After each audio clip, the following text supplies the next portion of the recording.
This podcast contains adults using adult language. You have been warned.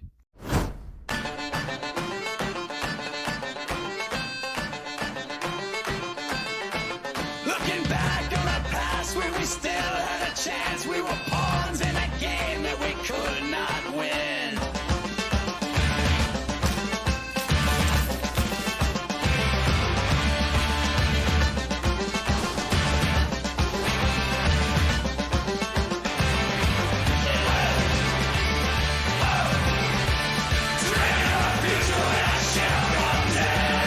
That hard yet. And I like animals. How was your drive, Ross? Oh, are we live? Yeah, Oh. we're live. Oh, okay. Hi. What do you Oh. think? Whoops. No, it's. I'm kind of disturbed already. I just Well, I don't know how to start this. talking to a bunch of farm kids. How What do do you follow expect? up This is- by this is true. slaughtering chickens? And Sometimes I know chickens where your need to food be- comes from, man. I'm okay with knowing. Just don't, anyway. Ow. Listen. Grandma Neen was a hard bitch. Apparently. Well, speaking of killing innocent creatures, let's play Dungeons and Dragons. Listen, I like chicken as much as the next guy. I just don't need Not innocent if it warms your belly. Applying I- a human moral characteristic to an animal is fallacy. I also have a That's head my canon stance. where chickens are actually paying for an evil sin committed against the world. A human. God. That's why they taste so good. Before That's the why dawn of man. like them.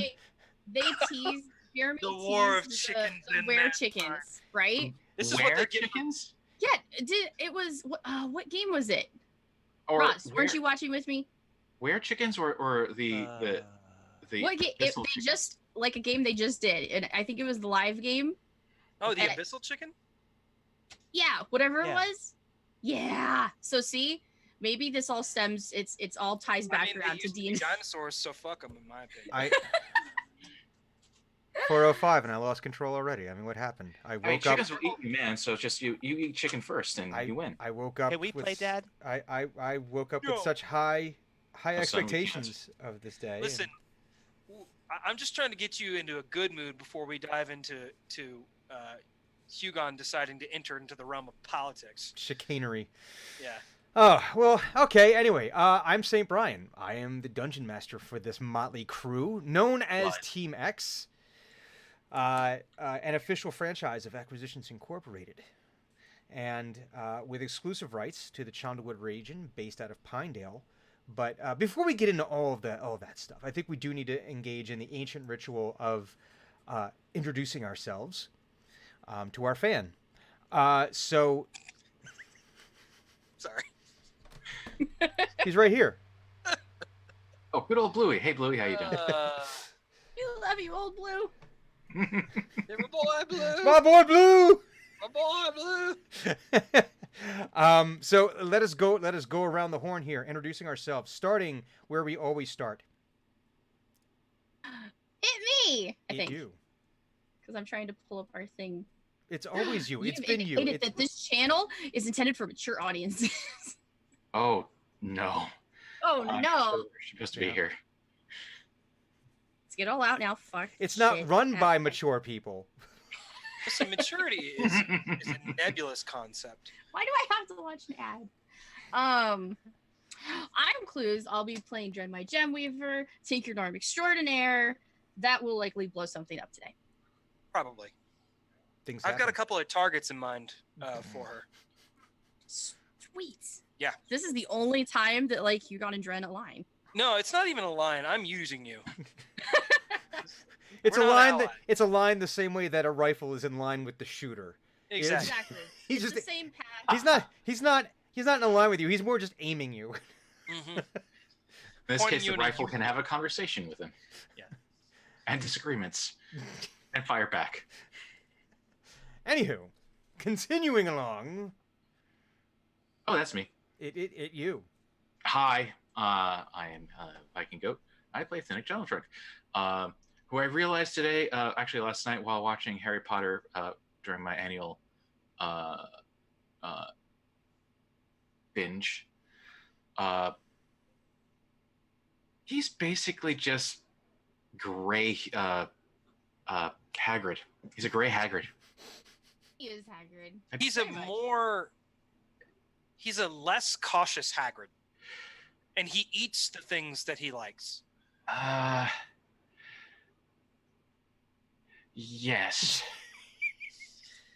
Yes. I mean, he doesn't eat. He eats the ones that he doesn't get along with. This is true. Yeah. This is true. Mhm. Hagrid would be displeased if you got hold of Aragog.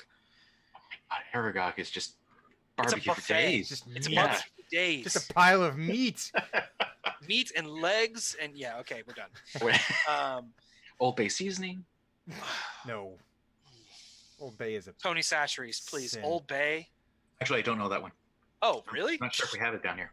Oh, that's probably true. Anyway, I'm playing Hugon Blander, human fighter, maybe human fighter politician soon. We'll see. Multi-classing, interesting. Multi-classing, yeah. We'll see. We will see. We'll see. I'm just not sure yet. And finally, Taking it over to our wandering bard. Oh yeah, I was busy failing to emote.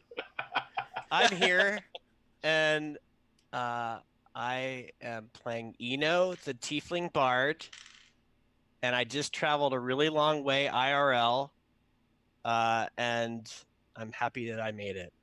We're all happy you made it. Up in excitement. We gotta have our bard. We have to have our bard. But do we? Yeah. No, this isn't a question. Okay. So, when we last left our heroes, they had successfully hunted down one of the werewolves that had been running around, hoping to start some kind of murder party in Pinedale, but failed. Because I don't think you can just, eviscerate one person and call it a party. It's more like, that's just like the invitation. It's You said maybe to the Evite at that point. there's ways to start a party, and this was a poor attempt. This was a poor attempt. It went poorly. It was a poor. Never mind. A poor attempt. Anyway, bad. I know. It was bad. It was really bad. I'll leave the puns to Roz. Listen, yeah, it's probably for the best. It probably is. I can only endure so much.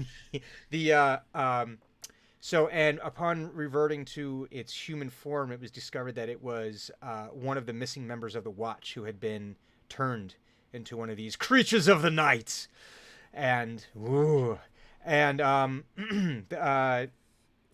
it appeared that there might be more werewolves and other various and sundry creatures out in the Chandlewood. It was also determined by the head office that Team X, Team Xenagog, had been operating not at full capacity. They had not had a major domo, and they were introduced to Stephen, their new major domo. There was a little expansion. They discovered that there was a second layer, a second level to their headquarters with some additional toys and items and whatnot, things associated with their positions that I'm sure had absolutely nothing to do with the release of the Acquisitions Incorporated Dungeons and Dragons core book.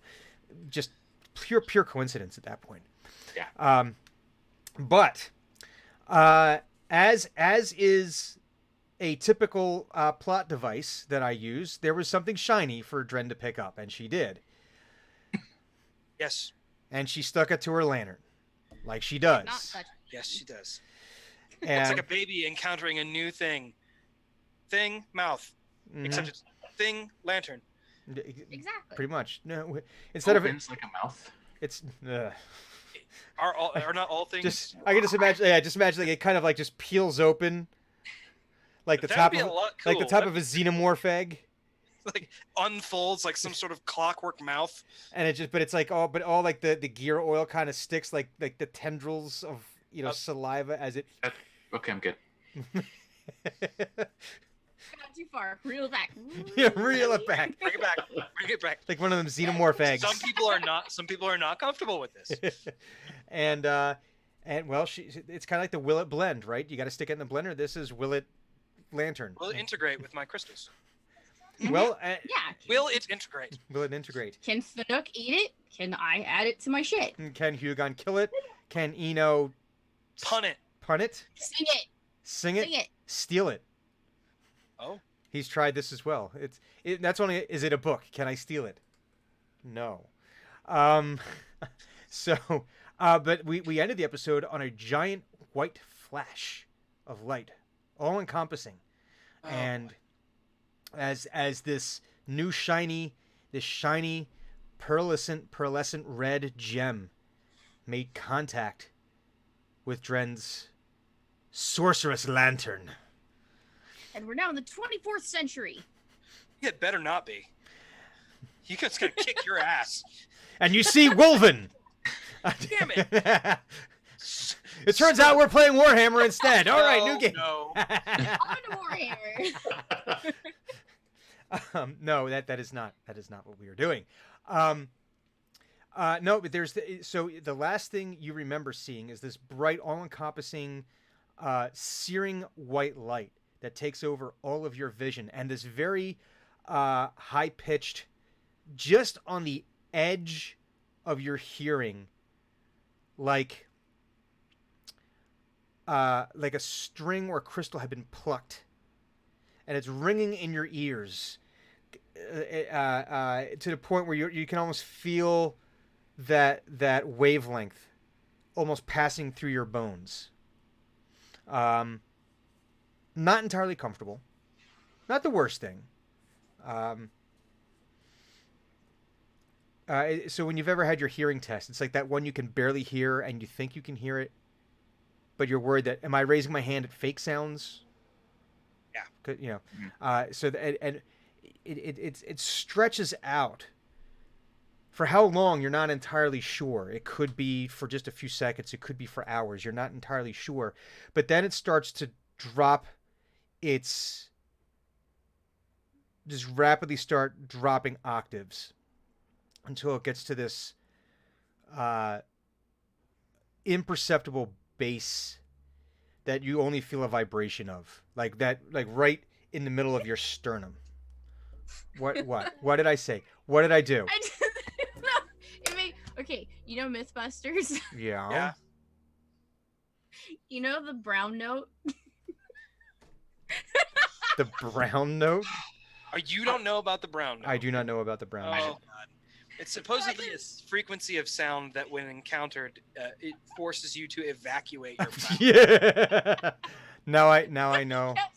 Because the whole point the brown note is really low bass. So, yeah. Everyone. Well, we've gone beyond the brown note. Visual with my head.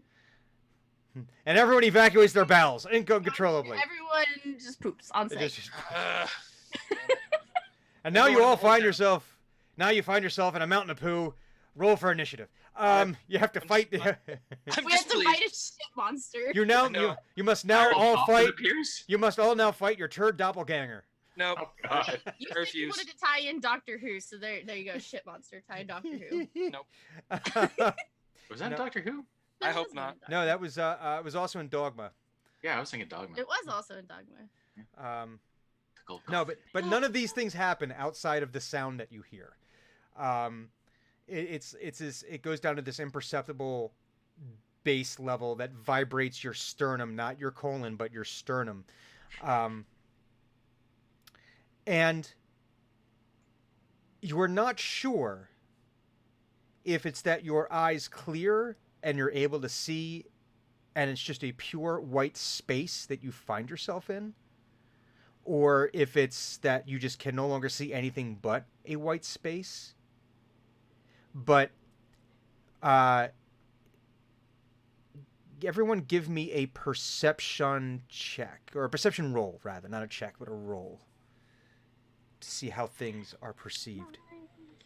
I have a 22. 22. 14. 14. I cannot hear Muted. the muted goat. 12. 12.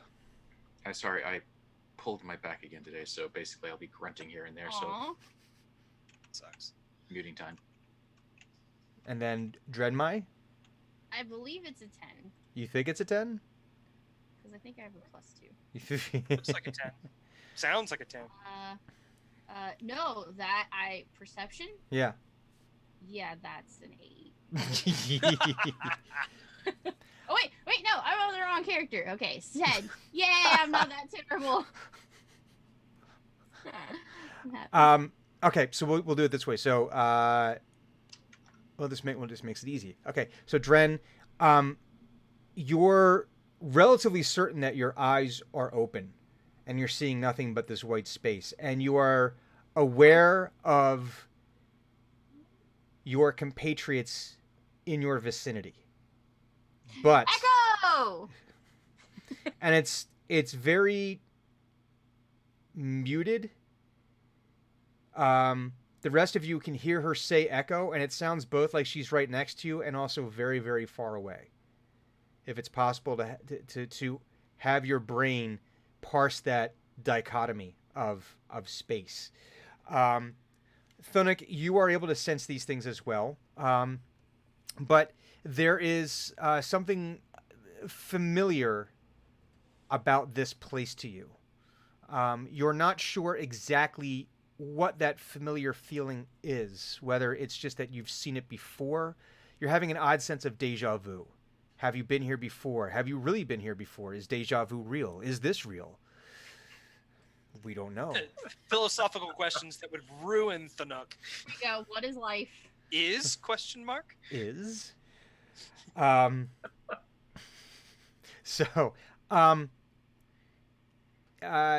was your role again?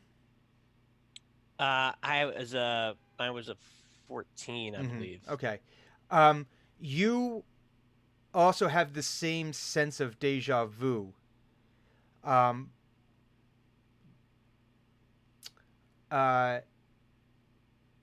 you can almost put your finger on it. It's like when you have that word that you know, that you want to use. You know it's stored up there, and your brain is screaming the word at you, but for whatever reason, the synapse isn't reaching the speech center of your brain. It's not getting into Broca's area and not allowing you to actually say the word. So Eno's just like, wah.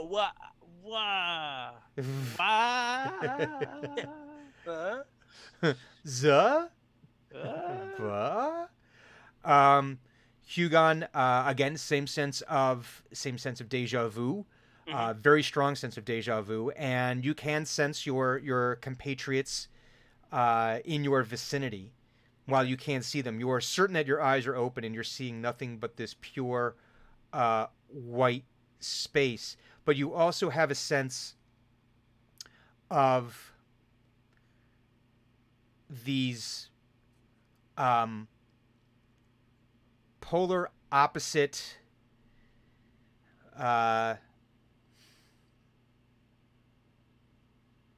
sensations. These polar external to you. You have this sensation of these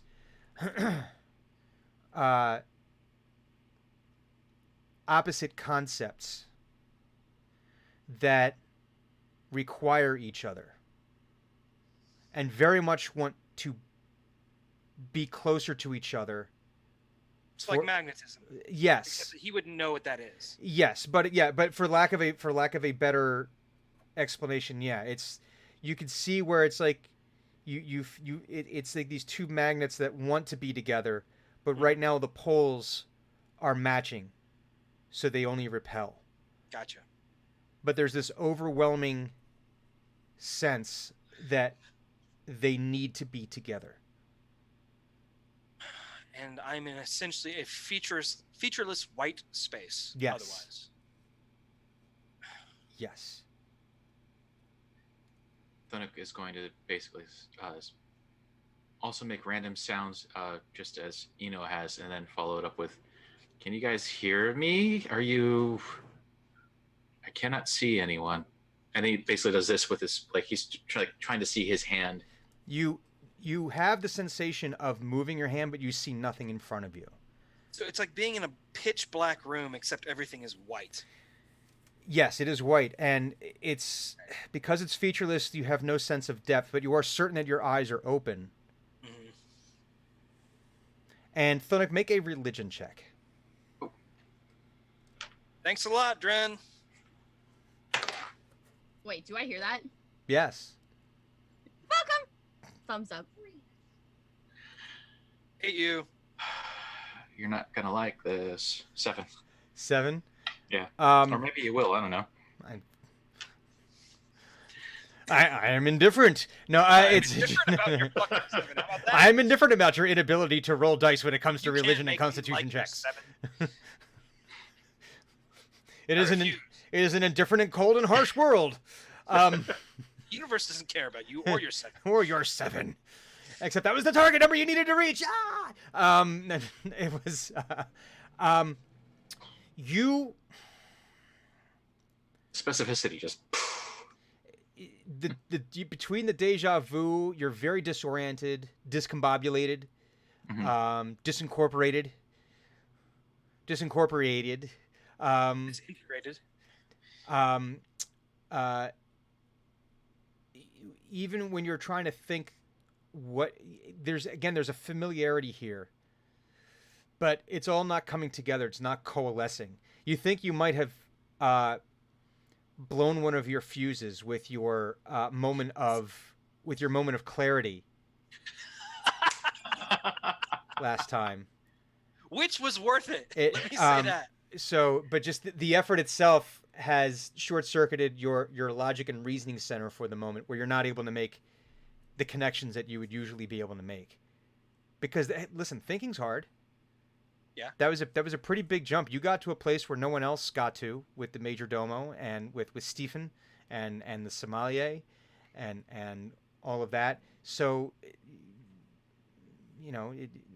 usually a good think like that requires a nap, but you just haven't had the opportunity to take a nap yet.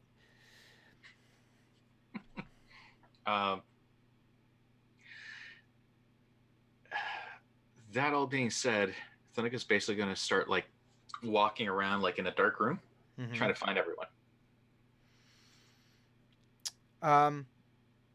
You have a sensation of where your compatriots are, but as you near them, again, not that Thunic would understand this, but you would. It's that feeling of a magnet with the matching poles, and you're kind of doing this. Yeah. Where it's almost imperceptible as it comes by, and you're almost like, and You'd probably think of that like as skipping rocks. You're throwing a rock at a body of water, and the rock doesn't go into the water, just skips off the water. Yeah. Without it, this would also be if the rock wasn't able to even touch the water. Like Interesting. there's some kind of, so you're able to kind of get near them, but you're not able to like. You're almost like your fields are bouncing off of each other as you do that, and you guys can kind of feel, and you're aware that it is Thunic. There's no question that it's Thunic. You're aware of who you're near, even though you can't see them. But as you approach, as whenever you feel him get near, you feel like the same repelling of energy fields almost. You said that this was similar to this is an instance of deja vu. We've experienced something akin to this before. Not so much that you've. It's not so much that you necessarily have. It's just that odd sensation of. So, is this at all like the feeling that we got our first night in that cabin? Back in season 1, for those of you who are curious. Insight check. Insight. I can actually do insight if I recall correctly. Insight. Do you get it? Do you get any obviator now that you are? I don't think I get insight. It's not like an opponent, so it's just since we're not dealing with an opponent, it's a featureless white demi-plane. I don't think I get any bonuses. Oh, that went off the table. That's a 15. 15. No, this is different. Okay. That one was more in your that one you felt like you were more inside your own self. Okay, and this is like a whole body. This feels, external yeah, experience. this feels, yeah, exactly, yes. Gotcha. Hugon will just start walking. He has no other recourse and nothing else to do. And maybe if he runs into something, something will happen. So Okay, so you just start. Steps on Dren. Hmm? He steps on me. if he senses Dren, he'll try and launch a kick at her. You can try. Well, give me a kick roll. Give me a punt roll. punt roll. That's a 17 before bonuses. Um, If you want me to include my attack bonus, that's a 23. Is this like a con save? your Your essence is punted. Make a punt save. yeah, save against punt. Save against punt. Go. Nope. Nope. Doesn't matter what I add. So you have the sense of Drenmai there, and you go for that punt, and you feel your leg move, and you feel like a field come in contact with another field, and you feel yourself almost float away with the same force that you. Interesting. And Drenmai, you feel yourself floating as well. Sort of like how this is going to sound stupid, and it has no fantasy equivalent. Like an air hockey table, Mm-hmm. where two forces meet and they repel, like they bounce off of each other. So imagine the air hockey table, but all of the figures on the air hockey table are magnetic, and they're all North Pole. So that Gotcha. way they're floating, but also you'll never be able to. You're. That sounds really fun. Now I does want to sound- play air hockey with magnets on a superconducting table. Yeah. Well, in addition to product design that we do here and ideation, so Drenmai, as you are start sort of sliding away on this surface, you become aware of one of these entities, energy fields. Like slide That's right up to their feet. Oh, Yeah. hi. well, it's not even feet. It's more just like this. A space. A space that's Their Position. presence. that is more of a concept. I don't think Dren would care if it was a god or a person. She'd just stand up. God damn you. Fuck. Are they? Would I be looking up, or are they like my size? You can't see. You have a. It's I more just of feel a something. feel. You feel a very, but it is very large. Immensely large. So yeah, I just kind of look up. Head tilt. Hi. Eno, give me a bard check. A bar check. I was going to ask you if I could do an Arcana check. You can do an Arcana check. This is Dungeons Alright. and Dragons. You could do whatever Yeah. check you want. You could do a Constitution check if you want.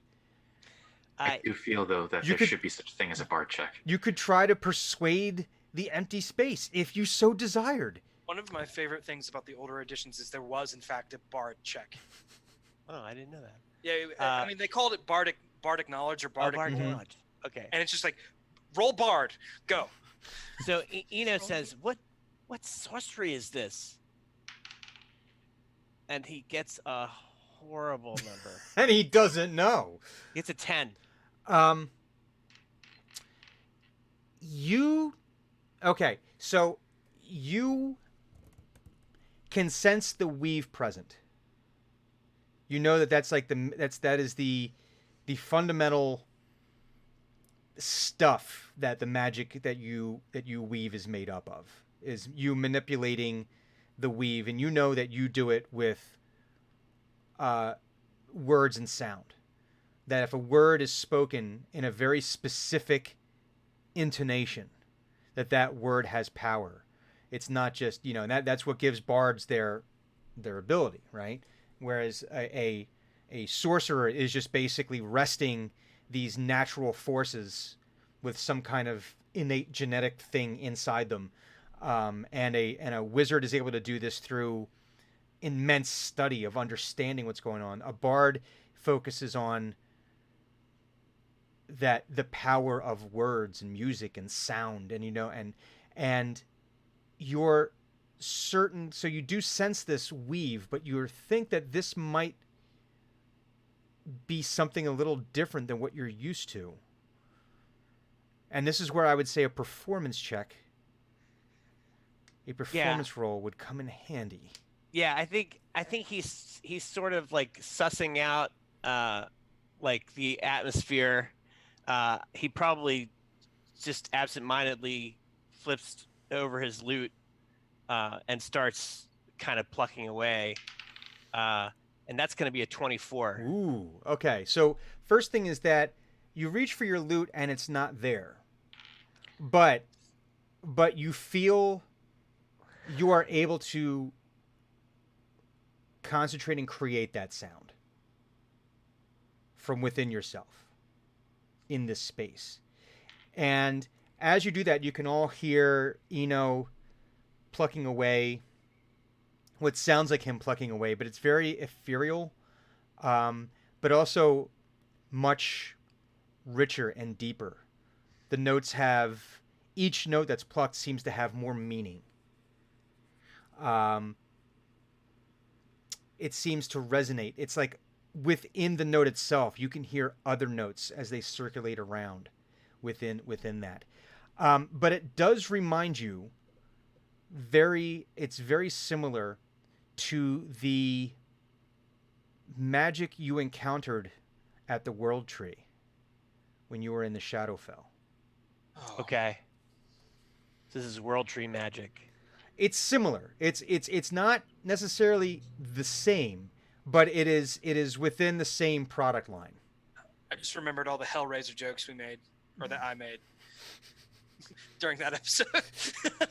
What kind of song is it? Is it a happy song, a or is it lament? or is it like a lament configuration Lament song? configuration.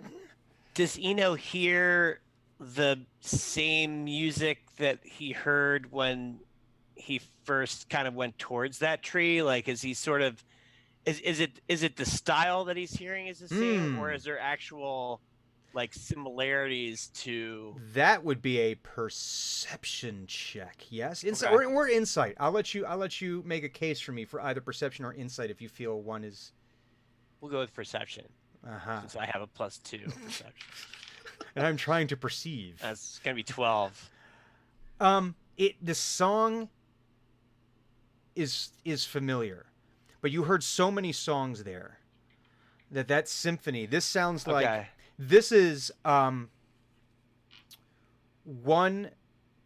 This sounds like it could have been one particular part of one particular movement of that grand symphony that you were able to take in when you were at the World Tree. Not necessarily one that you heard specifically, because there was so much happening with that. But you could say there's an element there, but it sounds like an earlier draft. So I think Eno would try to like really lay into it to see if that would somehow snap out, coalesce everybody together. Maybe it would bring everybody together. We all just want to, let's all just come together, man. And he just really starts. He's like feeling the internal beat and the notes that are happening with the notes he's playing, and he starts just getting into the space. Damn, like nobody's watching. We're having a Woodstock moment here. Yeah. A little bit of a Burning Man. Okay. I was actually going to say it's like a fish concert. Fish. Ooh. All of these things. All at once. This would in fact be a performance check. So let's do that first, and then we can see what the reaction of this would be. Okay, so this is an additional performance check. An then. additional performance check. Okay. The one performance check was basically using your knowledge of performance to kind of ascertain what was happening here. I felt that Okay. was appropriate an Sure. appropriate skill check. Ooh, that's gonna be a 21 total. 21. Right. Yeah, you've got yourself a Hendrix moment happening right here. So to put a little flavor to this, have you ever heard the song Voodoo Child? Not Voodoo Child that's slightly exactly what I was not humming. Voodoo Child Slight Return, which is the one that they used in, pro wrestling and like the when Right. it's the driving. No. Voodoo Child, like the 14-minute long jam. It's been a while, but I remember it sort of. So the thing about that song was that the people who played on that song had not played it prior to that night.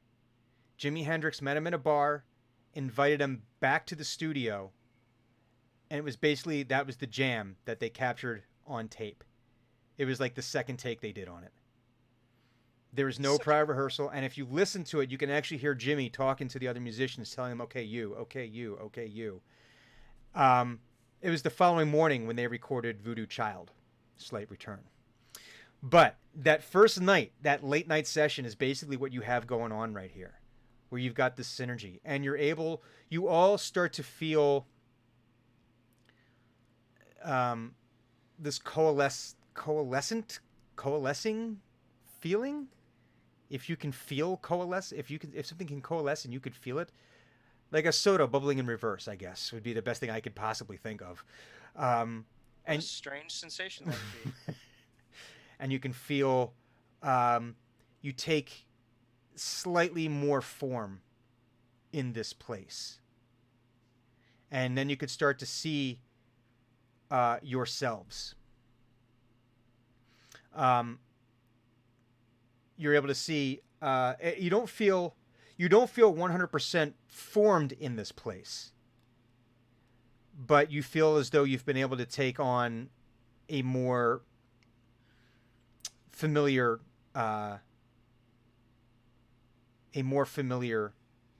presence. And you can kind of see where, you see Hugon, who's just sort of walking away. You see Drenmai staring up into like this nothing, but you now are all kind of aware that there is something there. And you're not sure what it is. And then you've got another something somewhere else. And you're not sure what that is, but you still have that feeling of like opposing poles, but you have this genuine feeling that these things want to be together. But for some reason, they can't be. Drenmai, give me a perception roll. 14.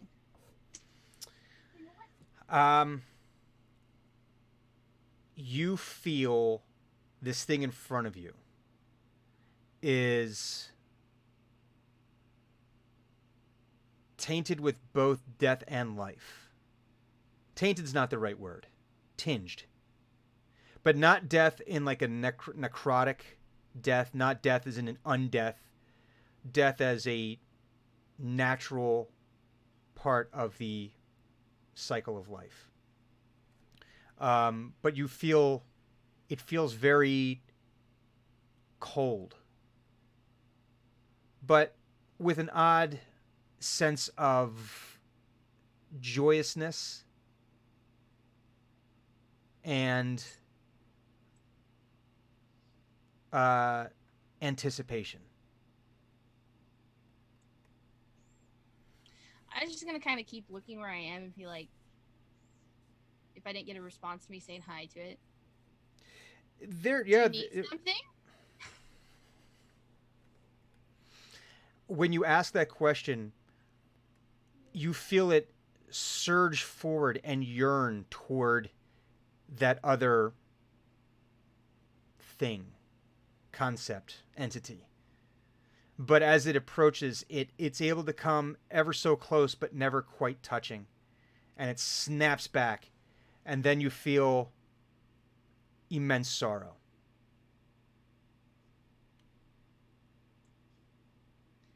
I'm gonna yell back at my friends, like, hey, come here.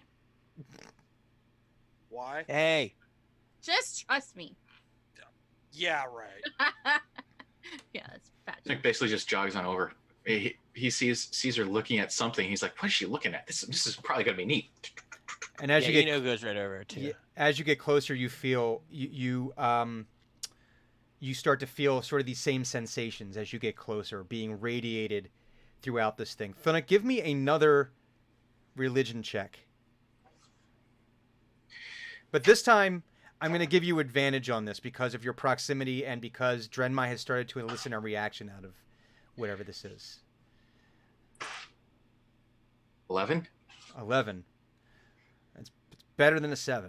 I'm basically just going through my d20s and deciding which one is not going to be worth tonight. Which Get one? a vice grip and crush the I one see. with the I, value. I see Thunuk kind of struggling with something, and I give him bardic inspiration. Ooh. All right, so is Eno still kind of like playing? Eno's still playing, but he's walking towards Drenmai and Mhm. sees Thunuk over there, kind of struggling, and so he's playing, and he looks at Thunuk, and he sort of starts playing to Thunuk. I like this. What How does does- inspiration do? You get a D8 to add to your roll. That is awesome. D8. I roll it, or do you roll it? As a Thunuk rolls bonus it. action, within 60 feet that can hear you, grants an inspiration die for 10 minutes. That creature can add it to one ability check, attack roll, or saving throw. It can be added after seeing the roll, but before knowing the outcome. So you don't know the outcome yet, so you Yep. can add a D8 to that 11. Whew, that was a full 8. Woohoo! So we have a 19 now. Mhm. Okay, that is a much higher number. That's almost 3 times worth of 7. That's a quality number. It is a quality number. What you are seeing here, or what you are encountering rather, is a form of winter. It is winter, but it has the elements of fall and spring mixed. Because as you know, it's not, winter blends into these things. It is rare that it's just, hey, it's fall, and then next day, hey, 6 feet of snow. Well, maybe you live in Rochester, New York. But aside from like certain places, But is it a capital W or a lowercase w winter? yes. Big W or baby W? Both. Mm. Yes. Or is it Weezer? It is not Weezer. Ah, damn. Wu-Tang? No. It is not Weezer. It is Winger. No. It is or Wings. No, none of these things. It is none of these things. It is you can say there's this is something to do with winter. And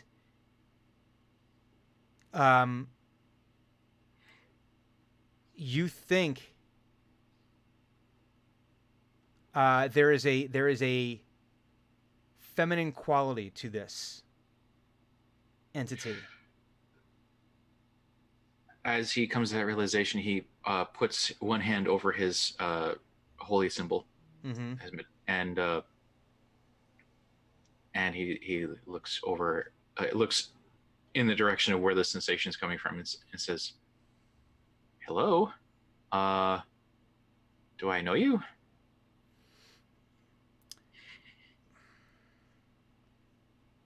There is no answer. Give me a. Would this be a history or another? I don't want to keep on having you do religion checks here. Particularly, yeah. No, give me either insight. Yeah, give me an insight check. Oh, okay, that's a plus How about 10. a theology check? Is that no? Dogma check. That is a 16. This is not a dog, so no dogma check does not count for this. Damn it. No scritches then. Okay, So 16. yeah. That's the third die has failed me tonight. So I'm running out of dice. in your Oh, dude, vice grip. Get a vice grip. just put the vice grip next to them. Crush them. Just show it. First, you just show them the vice grip and just let them know. This is I'll destroy one of them in front of the others. I'm like, this is what you get. that is what you get. Yeah. I'm gonna send you to Clues, and she's gonna grind you up, and make you into something else. You're a D20. You're gonna Better be dice. you're gonna be a D4 when we're done with I'm you. gonna turn you into a coin. You'll have two sides. You so in your relationship with the 4, Mm. you know the 4 sprung from something, and you think this might be. That's a recent thing he's found out in the last 24 hours too. Is it? Yeah, he found out yesterday About what? that that the 4 sprang from a single entity. In character or? Oh yeah. I don't recall that revelation. That was something that Grimoire. Grimoire said. Grimoire said that. Yeah. I forgot. Yeah. You think, remembering your stories, and I'm sure there's probably a rhyme, some kind of nursery rhyme that goes with this. Mm-hmm. You think this might be the mother part of that single entity. And that mother part, the mother part of the entity that begat the 4. Ah. And you, in the poem, you seem to remember that name being Titania.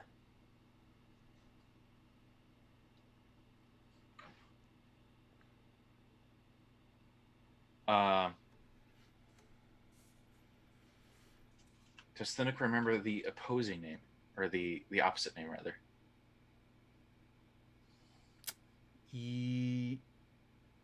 History check. All right, I'm running out of dice here, man. Oh, Oh, fuck you too, man. That was an 8 8. You with bonus. Oh, no. know that there are stories about this. You just can't remember. It's one of those, again, it comes back to where it's a story you know. It's a story you've told over and over again. It's been told to you over and over again. But you just, for some reason, in this moment, the character's name is just eluding you. That particular file drawer seems to be, it might have been misfiled. Mm-hmm. You know, it's like that. I've had it, not recently, but I think it was right when like Joanna and I first started dating. There were times where you go to introduce her, and then I go to introduce her to a friend. It would be like, and her name is. Stare at the person. Stare back at the other person. You know, and it's like, yeah, That's what it is. it's embarrassing, but it happens sometimes. And that's kind of where you are right now. Hugon, give me a perception check. Okay. Oh, that's quite high. That is a 21. You are sucked into the endless void and never seen again. Yes. Now, the Amazing. Free. Free from this nonsense.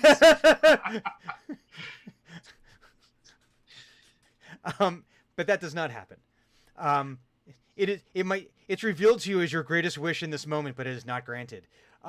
You feel the other entity has you feel warmth, borderline burning heat.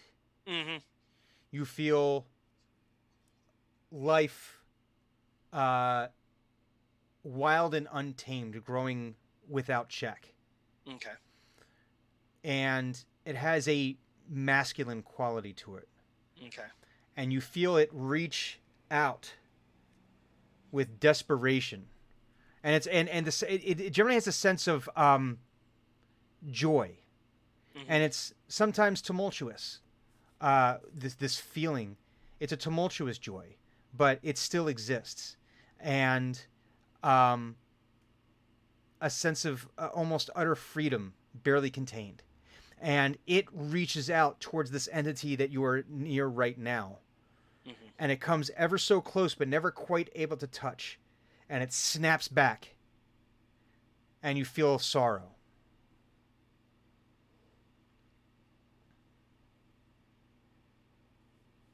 I don't know if Hugon would even know what to do with this information.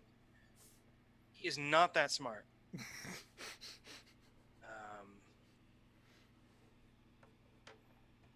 And this kind of stuff is really, really above his pay grade, so to speak.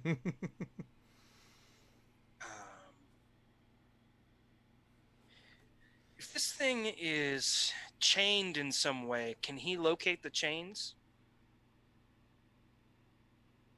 I think Yeah. It seems like he would get that impression that there's something fettering this creature or Mhm. entity. And if it's got a fetter or if something is preventing it, detecting that something should possibly be possible. Mm-hmm. But Investigation. again, I don't know if Hugon would know. Like, he ain't a smart guy. Well, he does what he knows. So I mean, on paper he's kind of a smart guy, but like in practice he ain't a smart guy. yeah, he's smart about certain things. Yeah, he's got his absolute advantages and his comparative advantages. It's a 1. That's a natural 1. You cannot sense any fetters. Okay. Drenmai. This place sucks. You're hearing this music that Eno is playing, and you start to hear an almost of an echo. And through that resonance, you feel like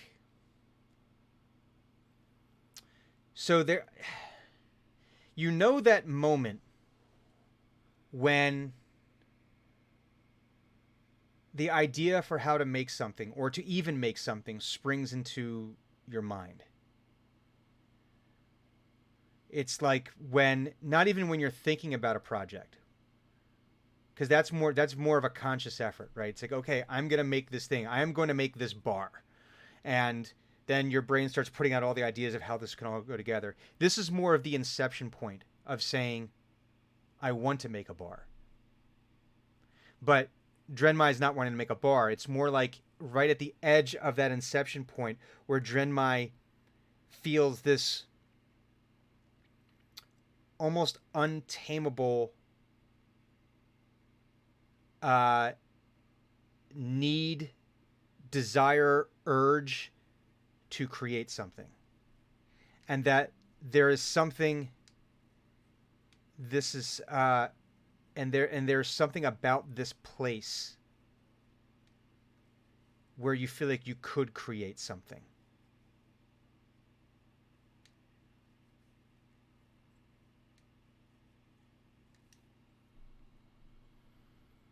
So when Drenmai thinks of her workshop, she thinks of all the parts that she has in there, right?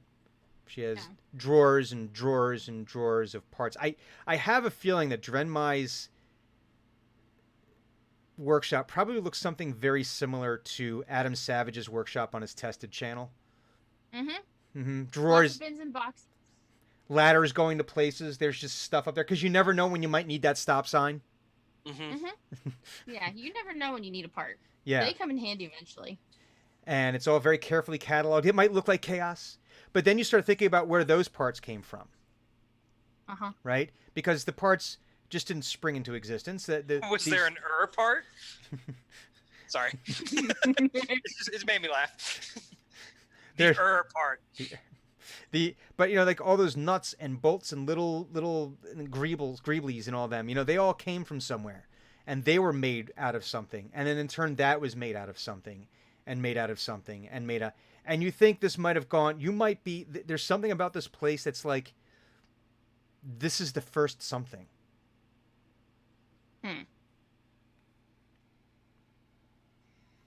There's something about the resonance with Eno's song, with these notes that have deeper meaning. Like this was some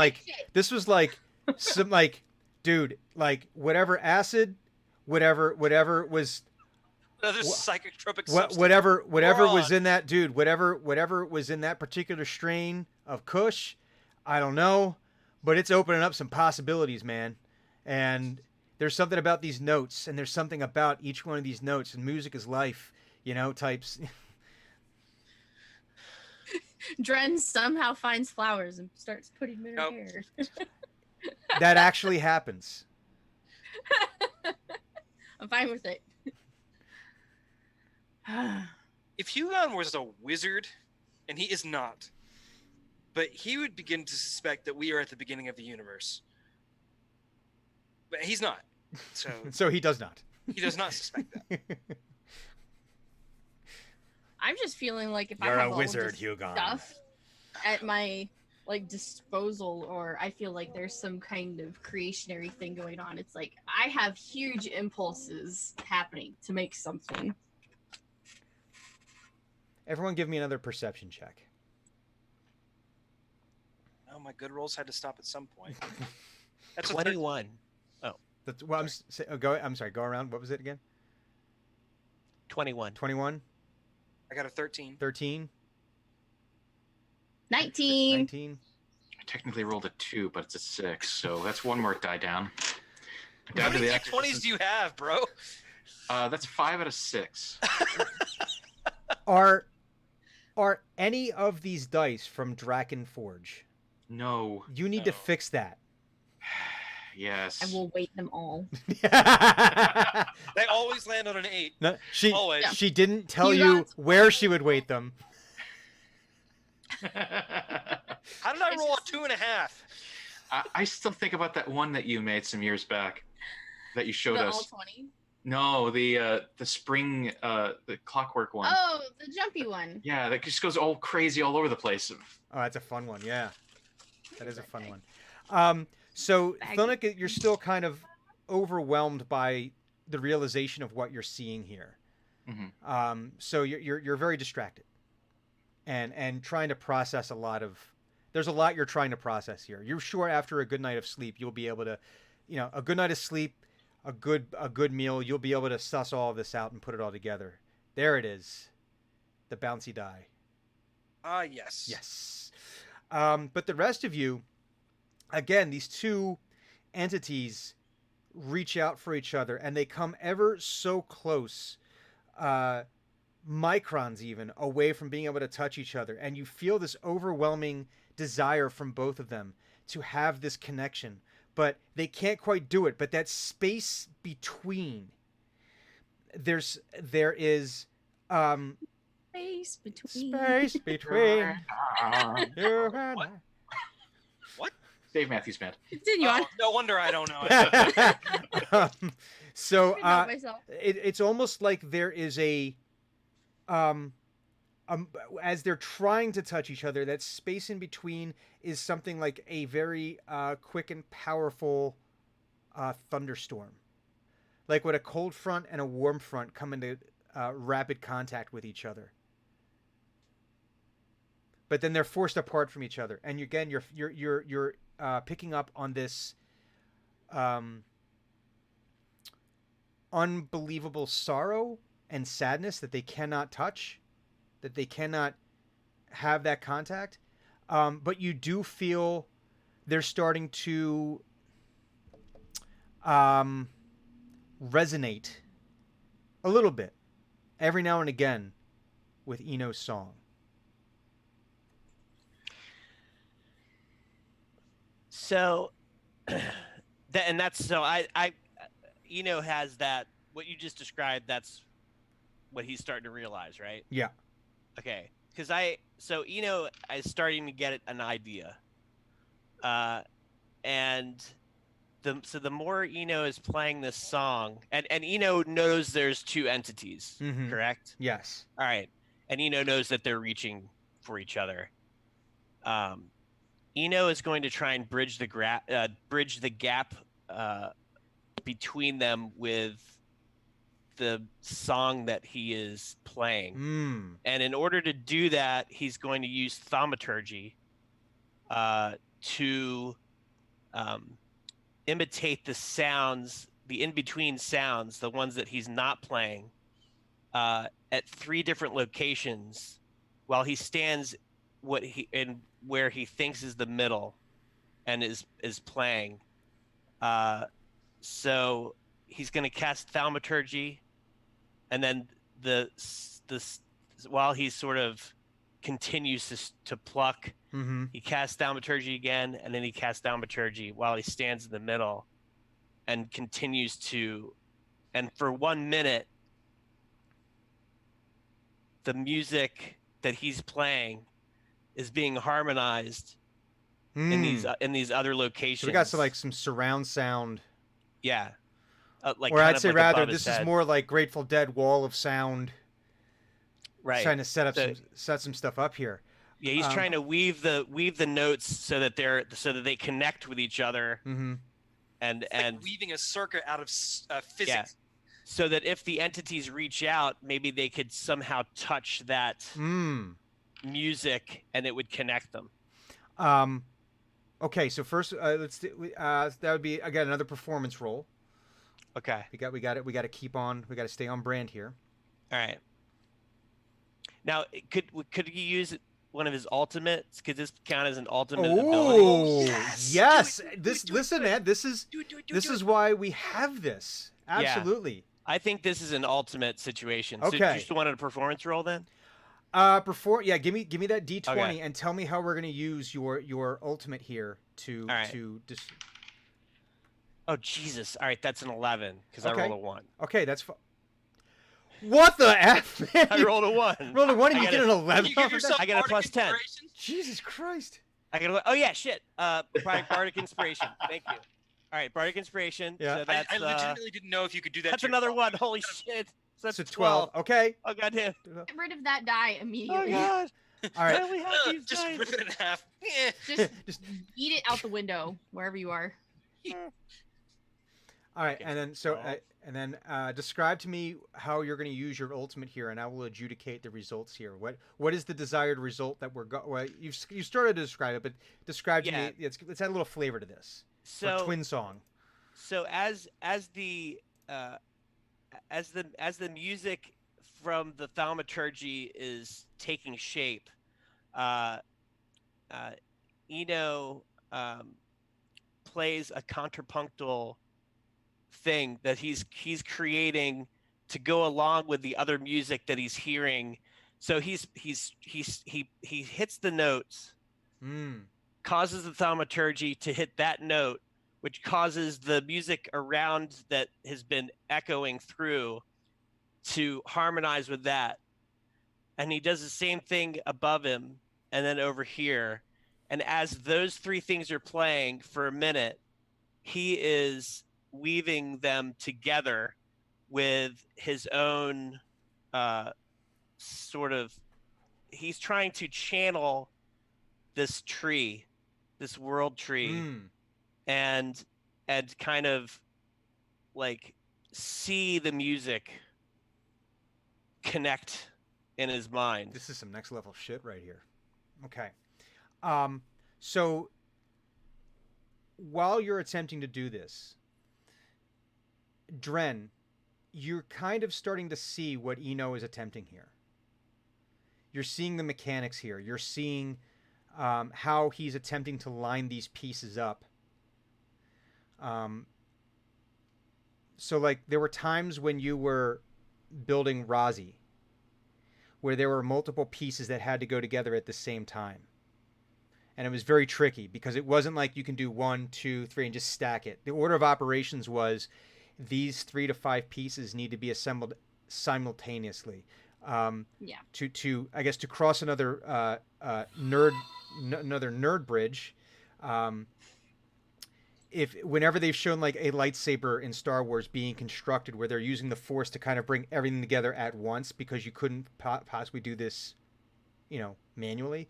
You see that this is what he's trying to do, but you can also see that he's not quite lined up right. You've seen this where like the bolt holes, if they're just off, the threads are just off, things aren't going, and you could see where he could use some assistance in how to. I hear what you're saying, and what I'm hearing, or Dren's hearing, is that you're giving her the ability to have the Force. No. That is not what is happening. Slippery I slope. rebuke this entity. I rebuke this entity. In whatever guise this I rebuke giving clues to Force. Oh god, oh god, oh god, no, what have I done? Yeah. Okay, so if I see something that's trying to be put together, my curiosity is probably going to get the better of me, and I'm going to try and help it. Mm-hmm. So how would you help this first, what information do you think you might need in order to help this project advance itself? And how Do I like see anything visually, or do I just feel stuff? I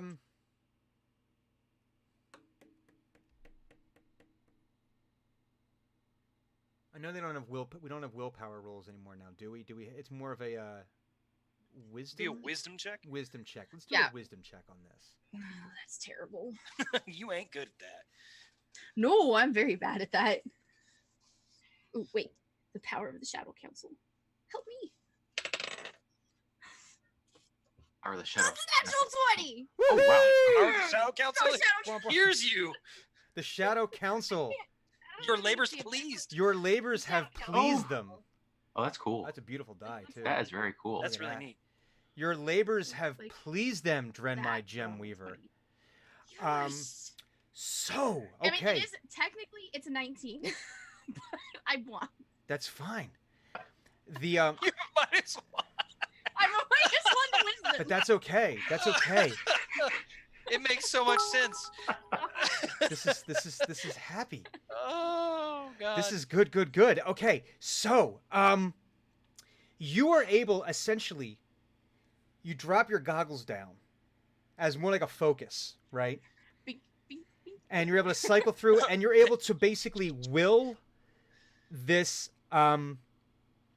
You're able to will a visual representation of what's happening here into existence for yourself. And through this, you're able to see these two entities reaching out for each other, and you can see this field that's you've seen this with. I'm sure there has to be some form of magnetism in the Forgotten Realms. I mean, probably. Well, yeah. There's iron and there's but we lodestone. just don't I mean, know. There are compasses. People have compasses. Yes, exactly. So there's some form naturally occurring of, lodestone. Whatever that composition happens to be, and you're seeing the repellent forces here, and you can see like this song that Eno is playing is essentially attempting to vibrate these massive cogs and gears and threaded pieces together. But there's so many different moving parts. There's so many different parts that as he's making one adjustment, another piece is getting out of alignment. And then he'll adjust that one, and that piece is getting out of alignment. And then the vibrations are, it's always ever so close, but it's always just slipping just past where it needs to be. And through that, you think you might be able to use your tinker skills, perhaps. This is definitely falling. This is assembly. Complicated assembly. It is some of the most complicated machinery. It is beyond your comprehension what this machinery might do. But you're certain you've seen machinery. You know how clockwork operates. Okay. Then I will absolutely start to. If I start seeing stuff appear, Mm-hmm. I'm gonna. All right, Tinker mode activated. Tinker mode on. It's like tools come out of nowhere. I don't know if I can use them, but fling. And I'm actually gonna. I kind of want to. If I feel some kind of magnetism, but it's basically like they're opposing. Mm-hmm. So I want it to go together. So I am going to cast Shocking Grasp on both my hands because electricity helps cancel out magnetism. Mm. This is true. It's And extreme heat. Yes. I'm going to kind of try and force things together where I think they go. On the topic, I can't remember what happens to magnets in a vacuum. Nothing. Right? Nothing. It doesn't. No.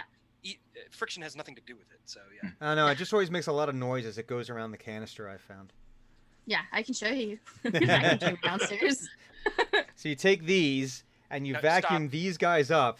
You know what it sounds like? I've done that. um, so It's terrible.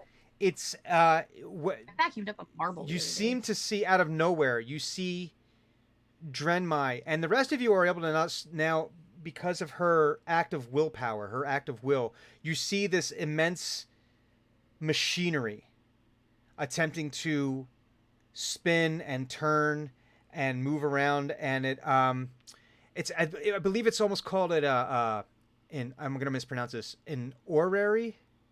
Orrery. Orrery. Yeah, Orrery. O-R-R-E-Y. Yeah, I always there's a lot of R's in there. Orrery. Um, Robble, robble, robble. This is a very dark crystal moment with all these spinning spheres and entities, and we'll deal with that later. And but you see, all of a sudden, Drenmai is up, like almost. It's not even instantaneously. It's just like almost like she was always there, even though she was always right here for that moment. It's almost like now she was always up there, and you can see her inflicting electricity upon some of these parts, flitting back and forth, and you can see the parts are starting to almost fit together a little bit more now. But Drenmai, you're finding as you're doing this, it's an immense strain to maintain this, because as soon as you like let go of the electricity, within moments, that gauge starts dropping back down. Right, the synchronization gauge, you're able to max it out to get the little parts to come together, but as soon as you move on to another part, it starts to come apart again. Okay. Thunuk and Hugon, you guys see this happening, and you can see in these moments of where the parts are starting to fit together, you can feel these moments of these waves of unbridled joy from both of these things. But as they come apart, the sorrow starts to seep back in again. Apart from like cajoling the massive godlike entities or like shouting at the parts to do better, I don't know exactly if Hugon is equipped for this sort of thing. He might just be like, interesting. I can't do any of this. You do sense there's elements of chaos that are desiring order. Like an opposing force here? Like, not an opposing force in the sense of the magnetism we're discussing, but like a third set of entity that does not want this two beings to link? Yes. Okay. But not so much that there's an actual entity. There's not like, you're not feeling the presence of a third party intervening. Right. It's more like your way of interpreting this would be a third party trying to stop this without it actually being there. So it's more like your interpretation and in your worldview, for you to make sense of what you're seeing. My schema creates a situation in which I can actually understand. And where you can almost see these two lights, and there's almost like this great dark figure in between them, attempting to keep them apart. Well, I tell him to stop. Hey, cut that out. No. Persuasion check. No.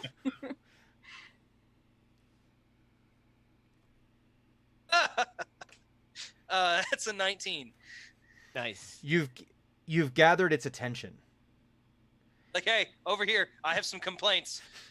It is not stopping, boss. But it's not stopping its attempt, but it is paying attention to what you have to say at this point. And so basically, it's almost like the opposition that's keeping them apart. This is almost like it made real in front of you for your particular interpretation of it. And you could feel, for lack of a better term, enmity that it feels towards these two entities, to use some appropriate alliteration here. Where it's not actual hate. It's not actually you know, it's not an actual, it's not a manifestation of One hate. could describe this as it is in its nature to oppose them, Yes. not because it wants to, but because it is its nature. Yes. Okay. Yeah.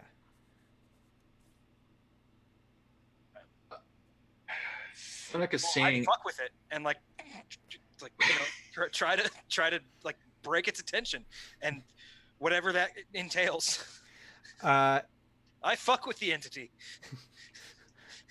all right. Describe to me how you would like to fuck with the entity, and we'll see how to adjudicate this. And then we're gonna come to Thunic because I think Thunic has some ideas here. But I want to hear. Well, I'm like just basically gonna get in front of it and like try to like let it know how annoyed I am that I am here and I don't want to be. So it is Hugon in drill sergeant mode. Yeah, essentially Getting just haranguing at this thing. getting like as close as possible as you can to its what would be its nose without actually making physical contact, because that would be against regulations.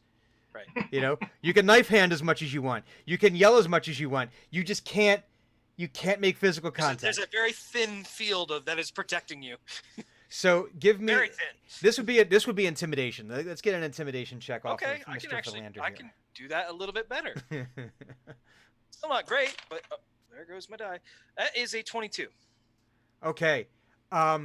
So we've got Eno playing this wondrous like Dolby surround sound song where he's playing all the parts, and he's even with the echoes playing in harmony with the echo.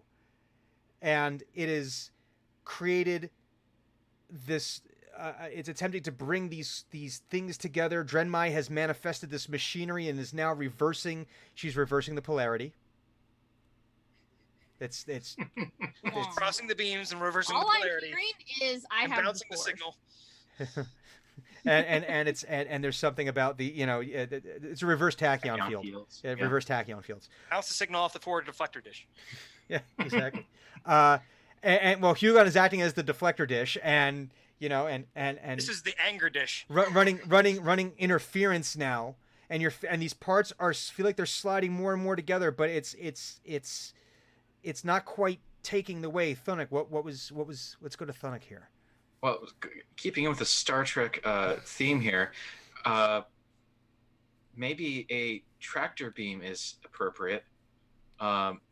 He sees everyone doing something like getting parts to fit into places, drawing, creating bridges, pushing or like knocking or pushing out the obstruction.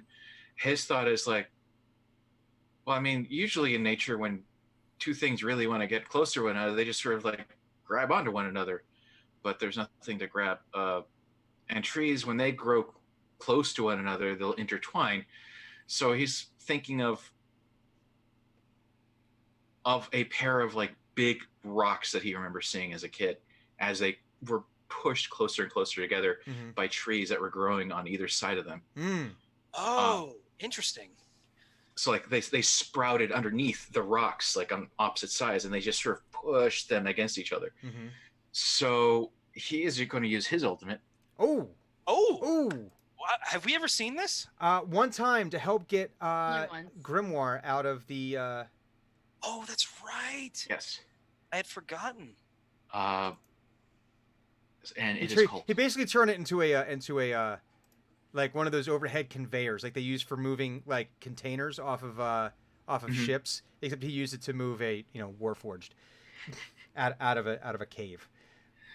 So he's going to invoke Plants Are Friends, and his thinking is two massive trees are basically going to slowly grow around these two entities. Like vines will pop up, as if saplings and vines will pop up on the opposing sides of these entities. And as they mature, they'll become a tree that sort of forces them together. All right, Brilliant. let's get that sweet D20 going here. Is that a nature check for you? Is that how this works? No, that's just a D20 roll based upon Cool. Plants Are Friends and Acquisitions Incorporated. Don't be an AI. Hey, listen, before you roll it, put some stank on it. You roll a Should I 1 again? No. It's a 6. Is it single digit? Yes. Bardic Dark inspiration. inspiration. This is the D8 that served me well before. Put some stank on it. 7. Seven. So that was, what did I say? Was a 13? 9? 13. No, I said it was a 6 You or got 9? a 6, Six. and Okay, so then you 13. rolled a 7, so 13. Yes. 13. Okay. So we got a boop. Take that away. Okay. So now these vines spring out of the nothing, out of the ether, and they launch themselves up around the machinery here and start intertwining and growing together and thicker and drawing this great godly machinery closer to what is representative of the ground right now. You're not entirely sure what you're even standing on. It doesn't even like it's you can't see ground. You're standing on something though. You're not just floating around. And it starts to intertwine more and more, and you can see more shoots start springing up to help hold this machinery together. And so, Drenmai, you're finding that as the machinery is coming together, that you can move on to other areas and start reversing the polarity of the magnetism there. Your symphony starts to come into more and more focus as different movements start between now, because now as you're playing and these songs are echoing, then those echoes are creating echoes, and those echoes create echoes, and each part, and you're not starting to create full movements within this. And as this is happening, Hugon, you're still right in the face of this thing, and you feel almost like the pressure growing in it. Like if you take a water balloon, you start squeezing and squeezing and squeezing, and it starts to force more and more pressure into it. But you could also see that it's also kind of fading a little bit. As that pressure increases, it almost disintegrates itself a little bit at a time. And this enormous tree takes root and brings these two entities together. And as you do that, Drenmai, you give one final push with your shocking grasp to try to force the last little pieces together. And in my head, it's almost like a Kamehameha situation where there's a lot of yelling, and finally it's that last It push. takes 5 episodes. Yeah, it's this is. I mean, if it needs like the extra push, I just go on to like full blown lightning bolt and just. Oh, I love this. Yes, and it's just full on like, but it's like it's like the you know, yeah. Full Palpatine on it. Gatling gun. Oh, You know, God. it's Oh god. Yeah. and it's the last like shout, and it's and the symphony reaches its crescendo as the tree finally starts sprouting leaves. Like as the song reaches its crescendo, and there's lightning and electricity, and Hugon, it's right as you reach your final, like you're in full gunny mode now. This is right when you're like right in Gomer Pyle's face, and it's like reaching the end of Choke yourself. this. Not with my hand. With you my piece of hand, you piece of crap. And it's like, but it's like full on the absolute end of an epic rant as it reaches its apex, and finally the pieces settle together, and there's this moment of pure unadulterated joy as they come together. And then as the pieces then let go of each other and start to retreat to back to like their selves, the electricity continues to arc between them. The vines continue to grow as more and more trees start sprouting up all over the place. You could see the formation basically as these pieces start to go away from each other, that a forest is starting to grow. And as you watch these tendrils of electricity as they sprout around and throughout. They seem to be starting from this one position where the initial tree had grown, where the initial unification had happened. And you can see these tendrils sprouting out throughout the forest, and then even further throughout the world, that seem to already be present except for this one place. And more and more of these trees start growing and taking over, and you can see the magic that was left from these two creatures being together is remaining in this place. And you feel like the polarity doesn't exist anymore in this place, but these two creatures can only be here at the same time for a short period of time before they have to go their separate directions. And in the center of where all of this happened is this gentle, glowing orb. So, Thunuk, give me a religion check. And the rest of you give me... We'll just go with a basic perception check. Don't suck. That's a natural 19. Okay. Huh. Okay. 5. All right. Well, I don't remember what my minus is. Like 8 or something. No, it's -2, so that's a 12. 12. And Drenmai? 9. 9. Thunuk, this glowing orb feels like the 4, but all in one place at the same time.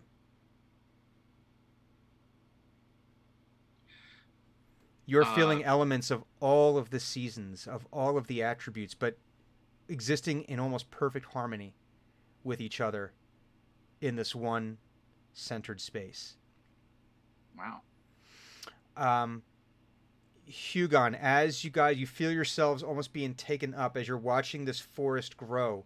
You can almost feel yourselves, while still standing in it, you're almost have this duality of where you're able to see the forest for the trees, as well as see the forest for the forest. You're seeing both at the same time.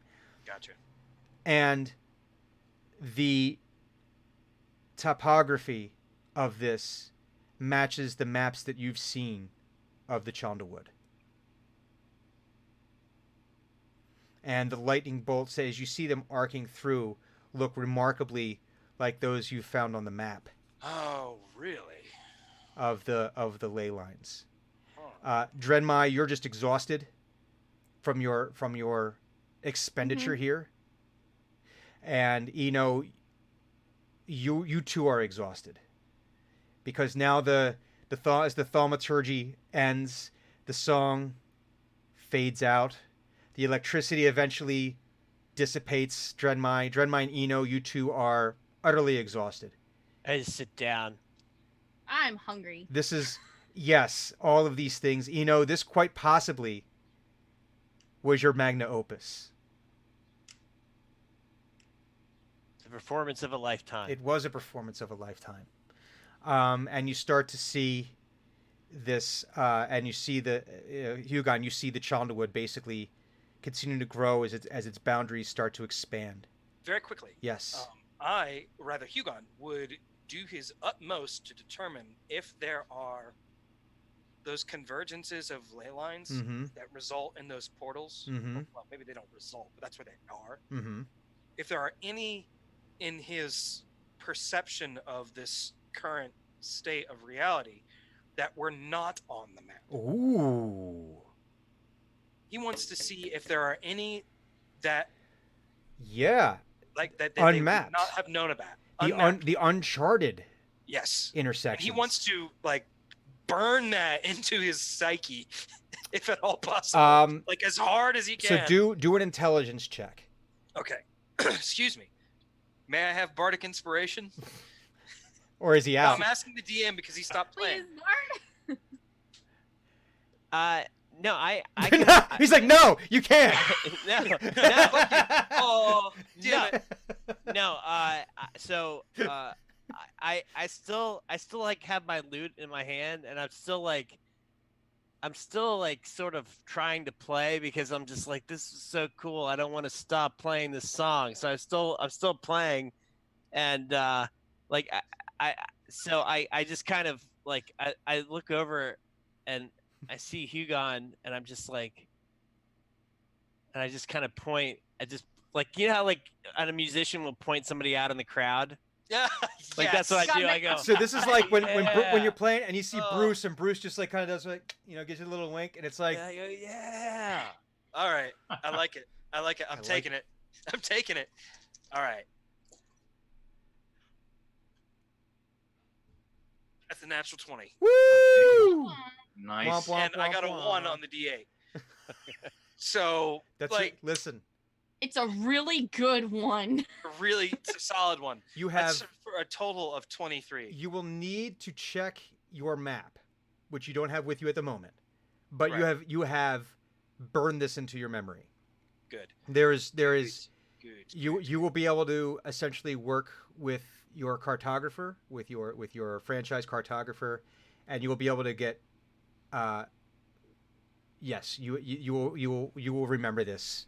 Good. For the rest of my life, like, I'll forget my own children's names, but not this. So, and you feel this pulling sensation as you all are kind of swept away and out, and you're not sure if it's you being pulled away, or just the Chandelwood getting smaller in front of you on this diorama in front of you. And as it moves away, you start to see the rest of the parts of the map get filled in with the other parts of the Forgotten Realms of the Sword Coast, and then the bright white light starts again, and that high pitched whine begins again. It's almost setting your teeth on edge. Mhm. And that is where we will go for our break. We will take our break at this moment. Okay. So for the folks that are watching at home, hey, thanks everyone in the chat so far. It's been a busy day in chat. Thank you for the new follows. Thank you for the cheers. Thank you, JD Lady. We really appreciate that. We will be back in just a couple of minutes with the second half of today's episode. So please, by all means, stick around. And in fact, go tell other people about it. Tell them to get their asses over here and watch this. So We did some really cool stuff. there's some We did cool and there's stuff. more We- cool we stuff just- coming. We deserve some viewers. We do. So anyway, we will be back in just a couple of minutes. So BRB.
Hey, everybody. Oh, there's clues. Hi, Dr. Nick. Hey, everybody. um, so, okay, we are back with some more dungeons and or dragons. Hmm. There's a Venn diagram here where you can have either, both, or neither. I mean, really, There is such a thing as the outlier. isn't aren't dungeons just the white spaces of the sea? I mean, so Is a What? dragon not just a dungeon yet to be explored? Possibly a dragon of sufficient Dred, size. go in there. We're Got gonna it. We're gonna go excavating. On it. Do you know how much Where you the hell could do you sell? think that dragon bone armor came from? You didn't just harvest it from the ground. It doesn't grow on It trees. is Rossi's backstory that we need to discuss. Mm, that is definitely something we Oh, need to go into. So, um, okay. So there are some decisions we need to make here, but we'll get to that in a second, and we will let the dice make the And decisions for us. Powers. And they're very similar to Jedi mind powers. No, You do they're not not. have- No. You I stand against Hey, this. we said decisions need to be made. Dren gets the Force. Oh, I anti-decision. I'm actually seeing Dren after this all this debacle is done. She's always like trying to like Manifest Do it. things. It's like, Yugon just goes, no. no. I rebuke you in the name of whatever. So, if you just happen to be joining us right now, the Team I'm X... sorry, you're lost. Well, aren't we all just a little lost? And the true Yeah. friends were the ones we made along the way. Hey, I'm somewhat lost on the story right now. We just, shit happened. I just collected a Well, this is what happens when you put strange crystals into a lantern before you ascertain what they are or what they do. This is exactly what happens. This is exactly why you don't do what you did. So the team had been transported in some way, shape, or form to this white scape. I can't call it a landscape. I can't call it a hellscape. It was just a scape. A beige scape. a spacescape. Spacescape. no, I like Beigescape. Beigescape works. Beige-scape. Yeah. Off-white. It's both white. And where they had engaged in some machinations between two strange entities, and had essentially, in some way, shape, or form, did they form the Chandlewood? Did they observe the forming of the Chandlewood? There's a lot of questions to be answered there, but we will answer them later. But Thunuk, you, as you're taken away from this scene, this unification of sorts, this conjunction, the stories start to come back to you. And you know that the stories that were told to you as a child were that the Chandlewood was a place for Oberon and Titania. They could never be together at the same place at the same time based on the courts over which they ruled, the Summer Court and the Winter Court. Titania ruling over the Winter Court, and Oberon presiding over the Summer Court. And that, you remember, the story was that the Chandlewood was created as a place where they could meet safely during the equinoxes, and they could meet there free of the responsibilities of their respective positions. If there ever were to be a meeting between royalty, for example, right, or even modern day world leaders, the leaders are never in the rooms by themselves. Mm-hmm. It's a neutral zone kind of thing. Well, it's not even that. It's that they're in there with aides. Oh! I understand what you There's Right, people. There's always going to be people around them. You will never get two world leaders in a room by themselves. So it was on the the story said that the Chandlewood was created as a place where they could meet free of their responsibilities, and it was said on the cooler summer days it was Titania wandering the Chandlewood looking for Oberon, and on the warmer winter days it was the reverse. It was Oberon walking the woods searching for Titania.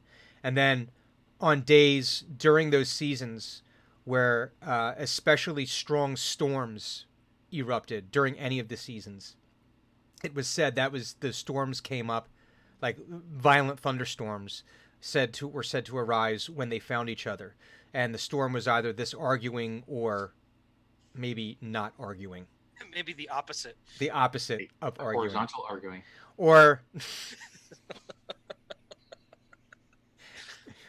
or maybe there was an argument, and this is where very little Thunuk has asked those awkward questions, like, well, "What's the opposite of arguing?" Horizontal arguing.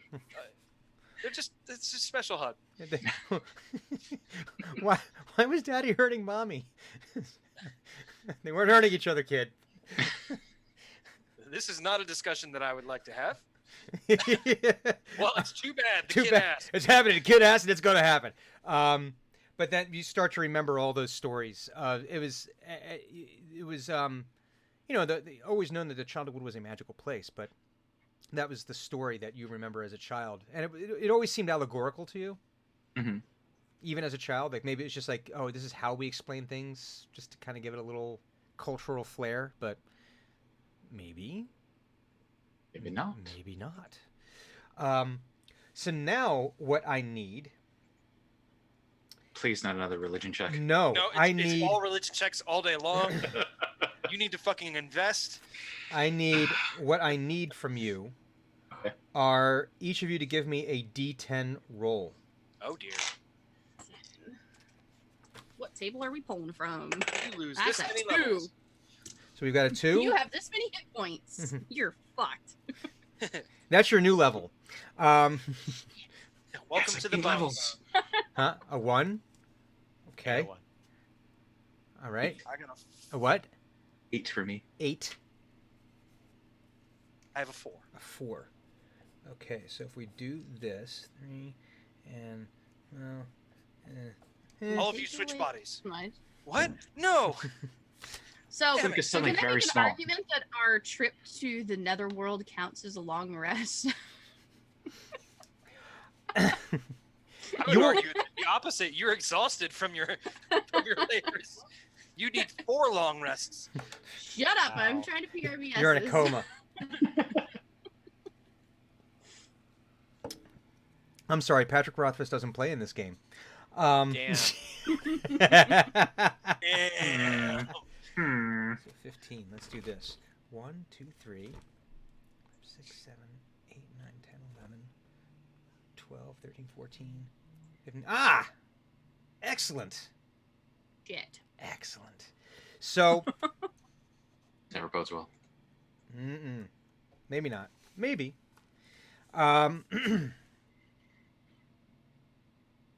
So,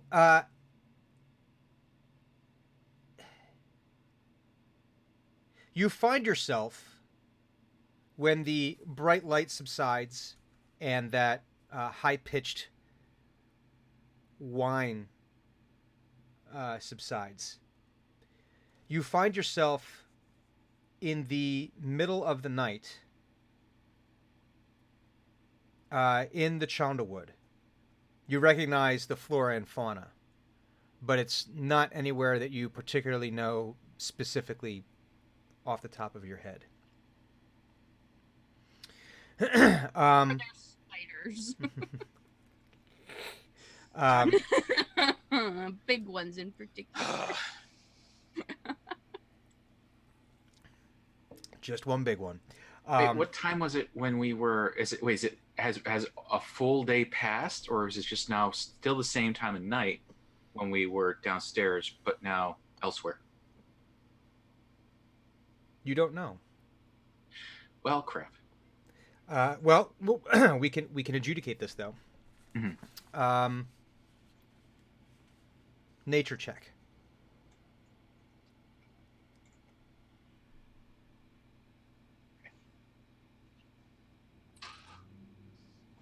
I look up the stars. Do I recognize them?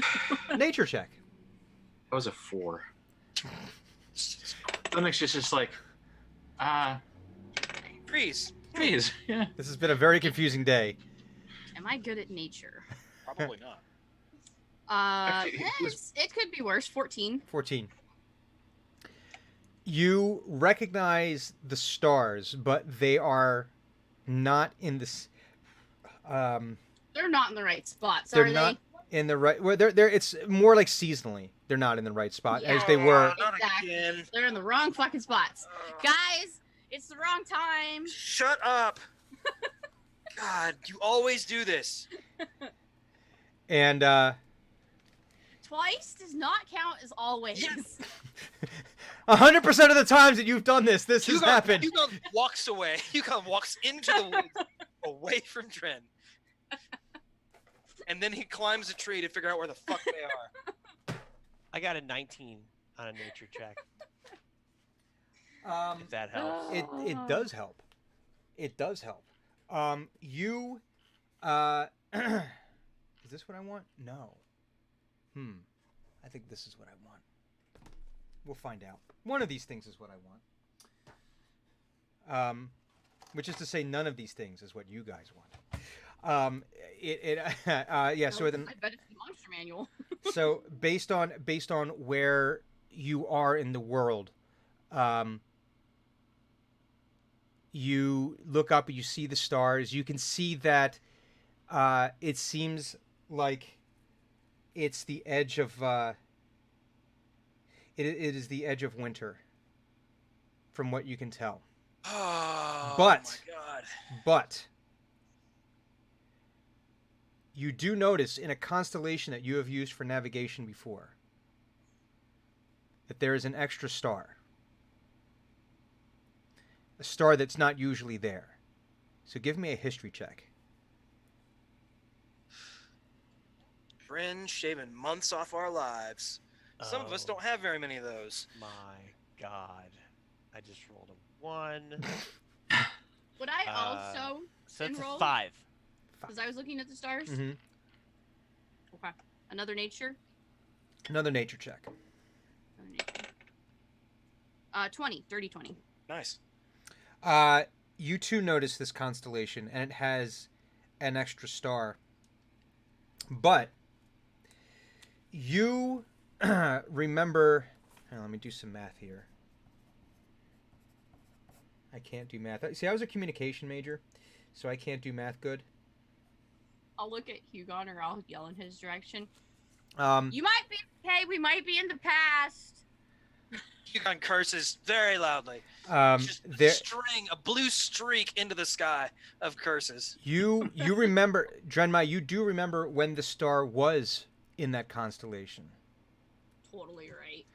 and you know that you were in and around your 200s, Oh my fucking god. I love early it. 200s. We're fucking past. And Hugon, when you curse, you hear, excuse me, you hear an almost a responding inhuman roar in response. Well, this seems like a safe object to direct his rage at. And so he screams at it to shut up. No one's talking to you. There's as you say that, more roars. Do I hear the roaring? You do. You all start to hear this noise. I'll head towards where Hugon is. And what am I looking for here? Hey, Hugon! You see that? She points up at the stars. It was there a long time ago. Maybe a couple hundred years. I hate you so much. It's not that bad. You ever want to visit your ancestors? No. And he actually stops in the middle of that. He's like, wait a minute. And then he says nothing. Mysteries could be solved. I remember something about that being bad. changing the past. Yeah, like you won't be born bad. That sounds silly. I It is. you can't change the past. It's the past. You're already like- born.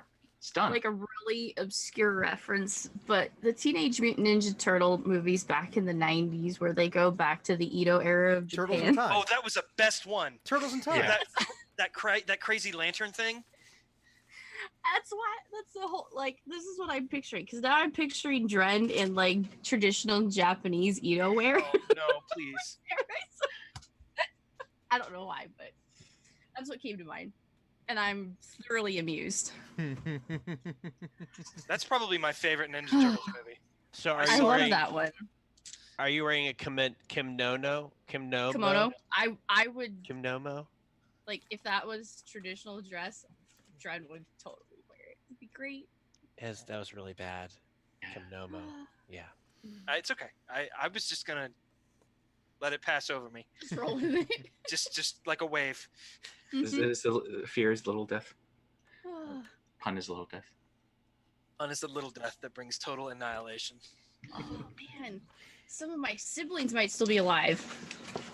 Oh fuck. Oh God, no. I was the youngest. And so you start hearing like this churning in the woods around you as you make this noise, and more and more of these inhuman calls echoing as they start to. They seem like they still may be a ways away. Now, when you say inhuman, Mm-hmm. do they sound like beasts or is this a language? Beasts. Okay. Or are they actually inhumans? No, Yeah, that are would they be piloting No. humans like no, Max? no. We're not messing with those copyrights. No, trademark infringement. No. I think he means inside. No, I mean like Are they riding people like? I mean, like, They're wearing. Well, listen, they might be wearing people skin. You don't know. We don't know. okay. So now we're in Men in Black. Okay. Or just Oh, I rebuke want it. the cricket. No. I want the Before you cricket. even say it, rebuke. Rebuke. here come the men in black. Galaxy. Anything that gives Sure. Dren more power is a bad thing. Dren puts on the shades. Hmm. Her goggles, which Yeah, They- the they go goggles are now opaque all black. at night, so she can't. It's her, see. yeah, it's her welding. It's her welding. You don't remember anything. Who are you people? Yeah, and based on where you are, based on your star navigation, Drenmai, you have a you have a good idea of where you are in the Chandlewood. It's probably a couple hours from Pinedale. If Okay. you're able to navigate there, you know, again, it being Yeah. difficult to navigate in the Chandlewood during the day, let alone at night, with strange creatures. I'd probably yell at Hugon, "Get down here!" He's on the ground. He never made it to the tree. Oh, okay. I mean, like, we need to go. I'll point in whatever direction I would think, Pinedale is. Be like, it's over there in like a couple hours.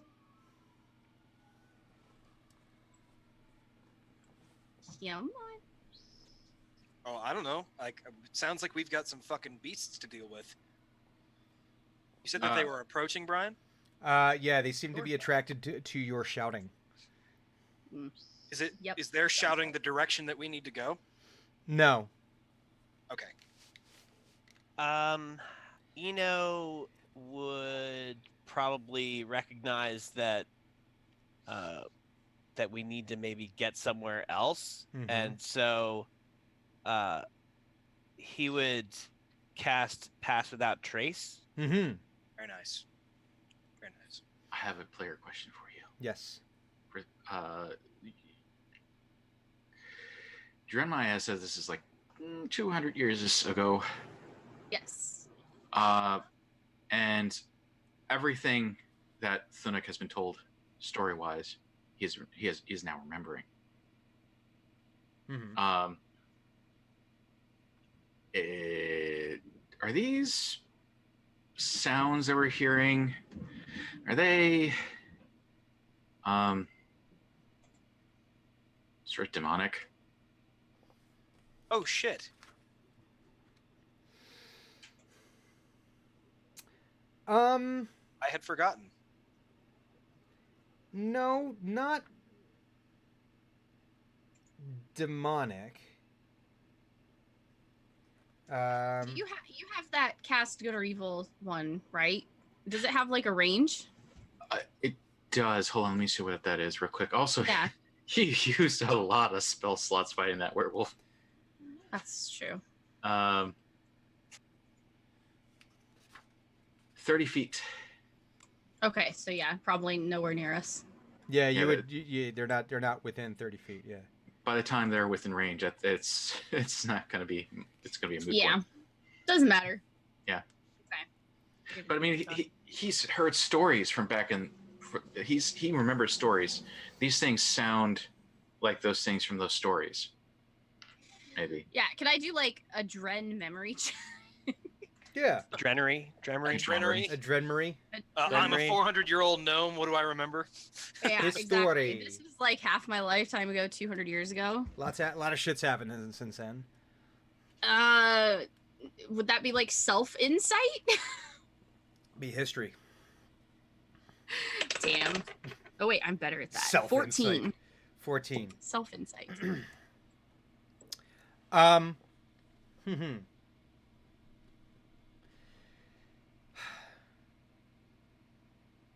You remember these sounds. Do I like them or hate them? No, you do not like them. I look at Hugon. I hate it. These are not. Congratulations. You never saw the source of these sounds, but you know that these Ew. sounds were very usually followed by members of. You seem to remember. You seem to remember an army of some kind.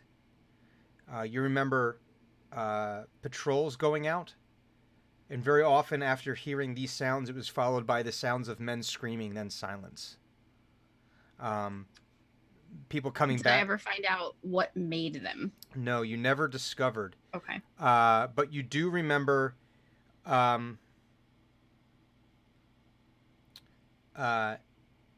that there was something that you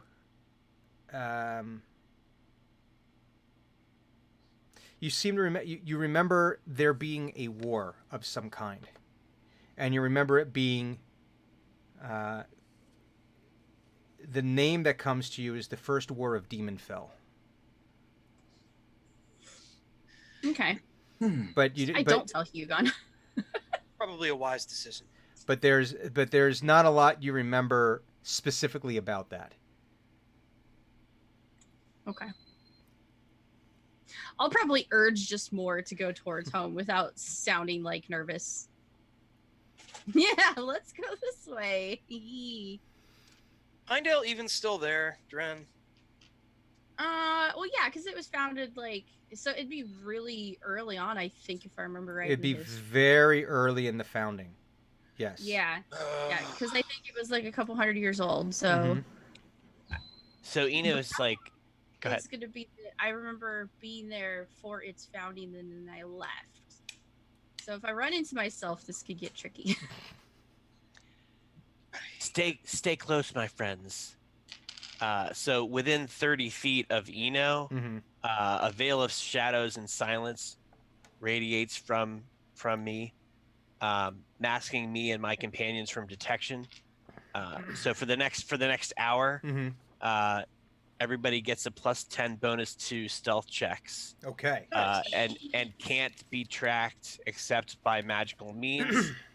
A creature that receives the bonus leaves behind no tracks or other traces of its passage. Excellent. Nice. So, Well, I guess we're huffing it. well, for that we're gonna need to do some navigation. And Cartographer gate. Cartography. Can I also cartographize. like help because Yes, you I can assist. probably the one who knows it best. Yes, you could do an assist. Where'd my other D20 go? I don't know. It wasn't my turn to watch it. Like literally, I have 2 Shadow Council ones and one's missing. The shadows ate it. That was the price of that. It was that. It was the price of your crit. The shadows. so. The shadows have swallowed the other one. Okay. Well, I'll use this one then. So what are we doing? We're doing. So this would be an assisted. I forget, how do the assisted rolls work? I always forget. We don't usually do them. It's either a flat bonus or you provide advantage, I think. We'll say but with that you'll be able to take advantage with Dreadmai's help. Um,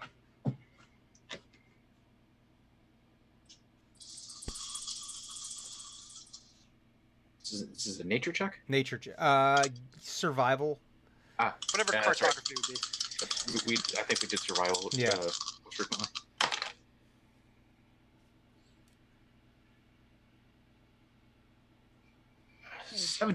17. Okay. So that'll get you start moving in the right direction. That's without the bonus of. Oh wait, this was a advantage. So yes. Never mind. Yeah. 17. So this is so you're able to start moving. You all stay close together near Eno, around. So when he casts this spell, it's almost like, again, certain words that he speaks under his breath for a moment, that play with the tendrils of reality, and the shadows around you. You can see they deepen. It's like if you turn up if you start messing with the sliders in Photoshop. Yeah.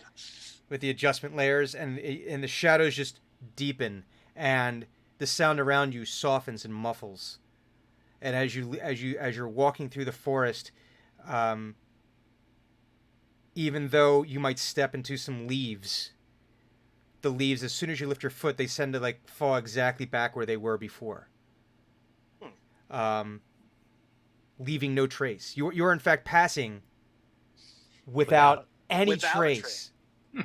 Traveling without moving. Yes. No.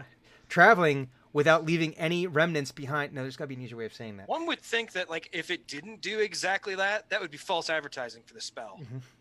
I want my money back, man. I want my money I paid back. for Pass Without Trace, and this was passed with only a little bit of trace, and that didn't work. Sir, you bought this at a dollar store? Sir, this is an Arby's. Sir, this is a Wendy's. So, stealth checks then? Yeah, if you would like to do a stealth check, as it is just traveling, in this case, with you're not trying to sneak past anything, you're just basically running away, they wouldn't be able to track you with that spell.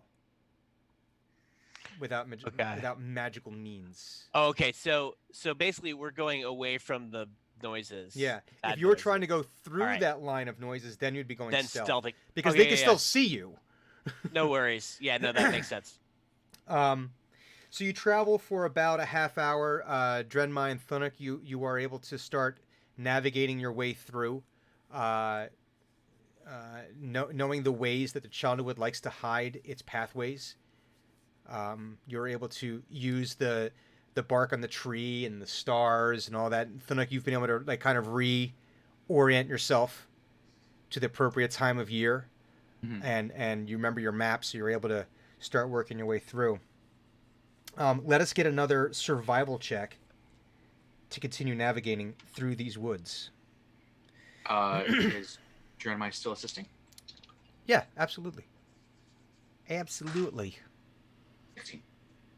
13. What? 16. Okay. Was that with advantage? Yes, I rolled 2 at a time. Oh, okay. I thought you were talking and I couldn't hear you. It was my problem. Oh, sorry. Yeah. Okay. I was like, where did the sound go? Away. Away. The sound went away, Dave. So you're able to continue navigating. You know, you got to stop every now and again and kind of get your reorient yourself and get your bearings again as you continue to, as the Chandlewood seems to shift around you to protect itself. Gotta get your wits about you. You gotta keep your whips about you.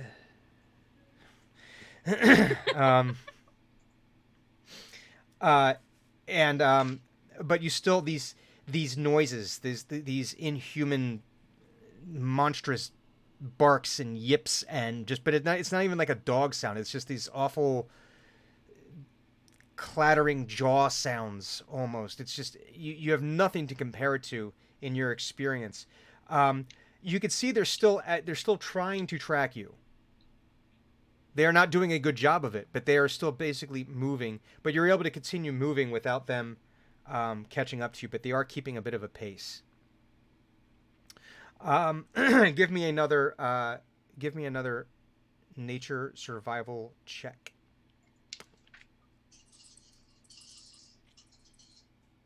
And Hugon and Eno give me perception checks, because the other two are busy navigating. That's taking up like most of their attention. 18. Okay. 14. 14. 9. You're just kind of like concentrating very much on just because Pass Without Trace is a concentration spell, if I remember correctly. It is. So you're in the mode of just making the little adjustments to the spell as you need to, like little minor tweaks here and there. Hugon, you get the sense that you're being herded into a kill zone. Okay. You've seen this tactic before in urban warfare. You've seen this tactic before where you're basically trying to funnel something that you want to kill into an area where pre-stationed soldiers are ready to go. So that way, is the pathing doing that, or is it the angry voices? Do I suspect that is what's happening? You think it's not so much that the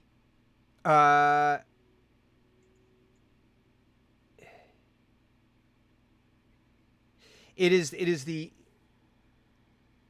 creatures behind you, but you think it's more that they're being pushed into it as opposed to them pushing you into it. Interesting. So we're leading them almost into this predetermined location. But we will also head in that direction, which is problematic. I would like to roll a survival check to try to avoid this position that is dangerous for us, but still keep our pathing such that they will follow us into it. Okay. Let's get a check on that. Oh, it's a natural 19. Natural 19. Nice. And that is a 25. So as you guys are navigating around through the Chandlewood here, you've been going around for a couple of hours. You figure you're still probably about an hour or so out of Pinedale at this point. But Hugon, you start to get to a point where you realize you could see just through the trees there where there's actually like a clearing. Yep. And it's like, okay, yep.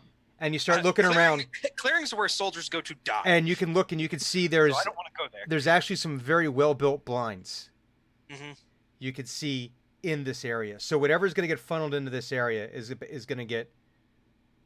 You would anticipate this is a very well laid trap, but you think you can also figure out a way with these landmarks to help navigate around it. I would absolutely like to do that. Okay. So are you guys going to just walk around, or are you going to try to sneak around, or what is your plan We're going here? to do a sneak if we have the advantage. I think sneaky is the best course of action here. Do a sneak? Do a sneak. All right. I do a sneak. So plus, go ahead. I was just going to say, would I see Hugon kind of looking at that area? Oh, yeah, absolutely. Okay, so I kind of whisper to him, and I go, what's over there? Trap. Are we heading into a trap? Well, I am trying to avoid that, but it wasn't built for us, but it will kill us just the same. Well, we want the pursuers to be in that trap, right? Absolutely. But we don't want to spring it, because otherwise it'll Okay. spoil it. So I um, I might be able to assist with that. I can maybe create something over there that they'll go towards. But then you'd lose pass without trace. No, it's I can cast another spell. Oh. This is It this just is can't be a concentration one. yeah. So this is just I want to cast. You're right. You're right. Yeah, prestidigitation. Mm-hmm. So I want to make a mark appear over towards that area that maybe they'll go investigate. Okay. So basically I want to make that area look like somebody's walked through it.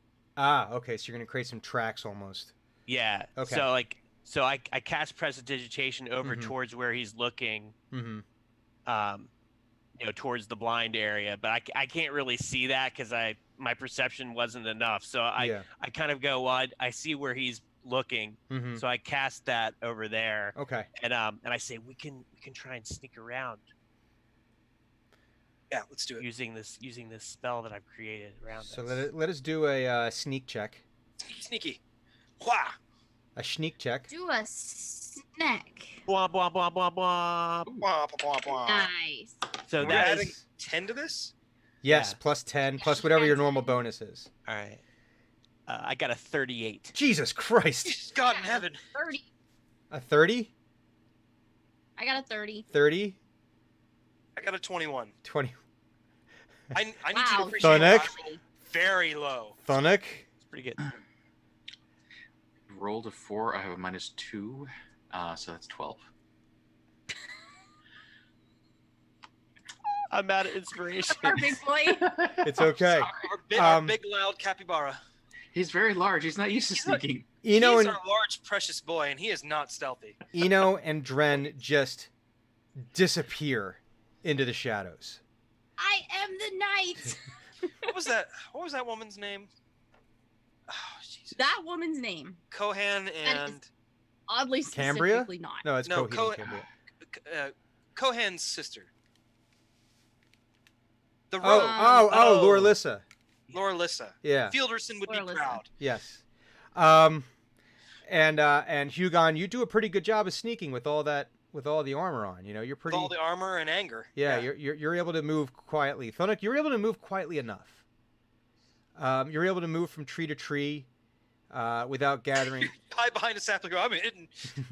You're holding the sapling. He holds Can't up, see me. basically holding like a branch with some of the leaves on there in front of the face. Like that old D&D poster. It says stealth dwarf, and it's like a dwarf hiding behind a 1-inch thick column with a battle axe, just like peeking out. When you behind roll it. 20, you can't see me.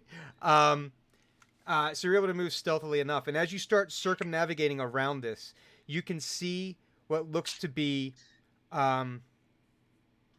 you can see what looks to be humans and elves in leather armor with cloak hoods, traveling cloak hoods drawn up, arrows knocked, swords at the ready, all hiding behind these blinds, looking into the clearing. And as you're moving around, finally one of these first creatures emerges into this open area, and it's basically this little bipedal thing, clawed feet. It's basically like a body with an enormous mouth, and as the maw is open, it's just nothing but rows and rows of teeth down into like this fleshy maw, I like it. and snapping. And as they're opening and closing their mouths, you're hearing the teeth just chattering against each other as they're opening and snapping and making these inhuman gurgling noises. And one appears, and then more and more and more start working their way in.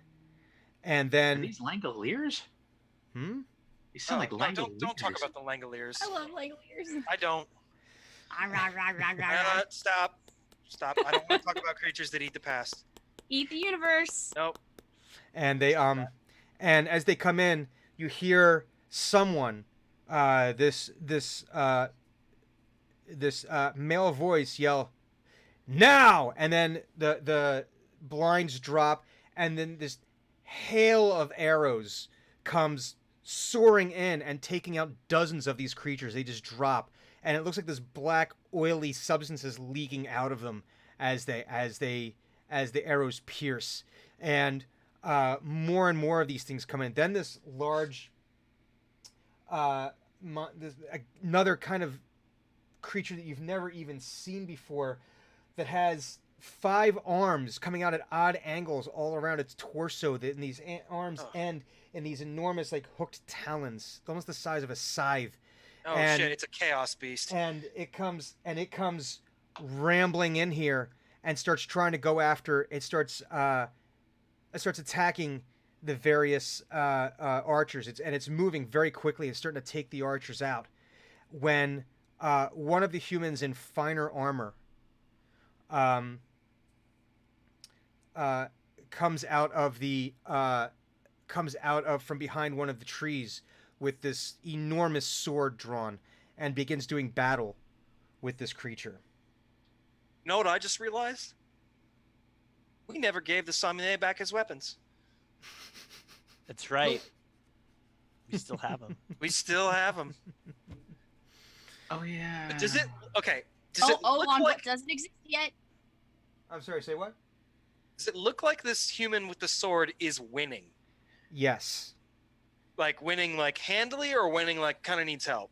Winning handily. As Okay, this thing well is then- trying to attack with each one of its arms, he's definitely defending them, and he's getting his cuts in, and finally with a move that impresses all of you, he's able to basically step past it and draw the sword completely through the torso.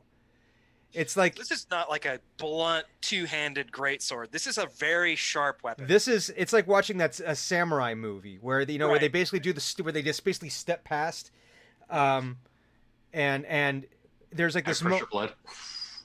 no geyser of blood, Oh, black ichor leaking out, but then like it's like this creature whose arms were kind of like all spidered out, all of a sudden just like goes limp, blimp, It and the borks. thing just like it died before it knew it was dead.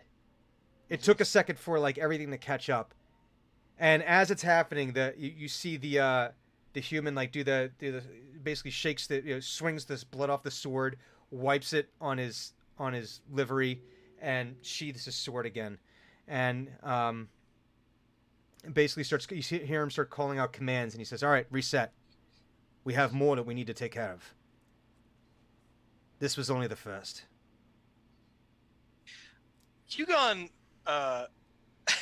Hugon is duly impressed, right? And he also kind of wants to like mess with them a little bit, Mm-hmm.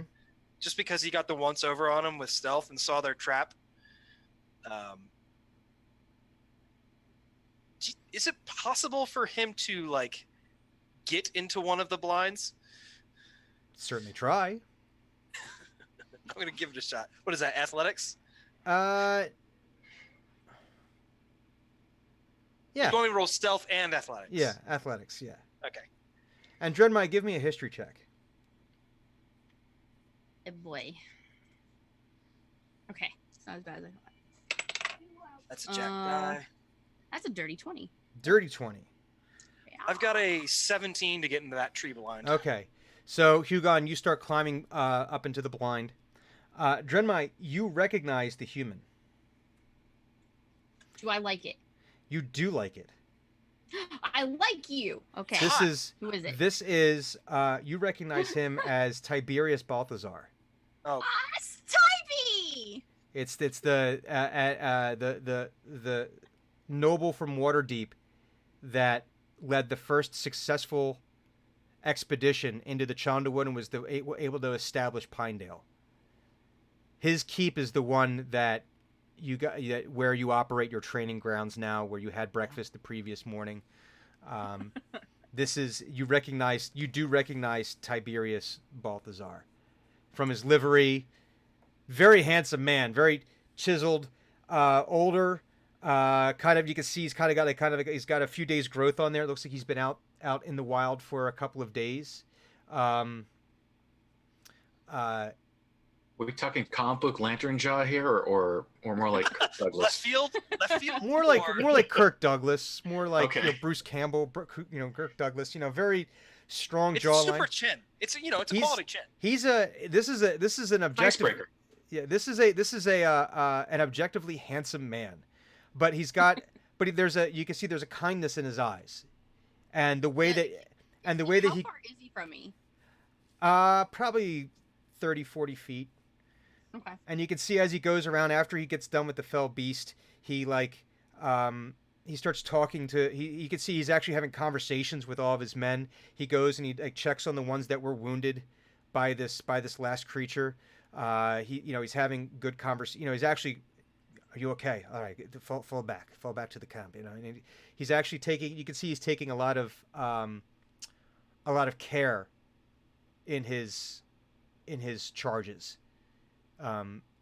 He definitely he's someone it's rare that you've seen a noble carry himself in this way, where he doesn't carry himself above the people around him. So, from his elevated position, Mm-hmm. Hugon wants to determine a couple of things. Okay. Because it's clear that this is a war party. Mm-hmm. Yes. They're out to accomplish something. Mm-hmm.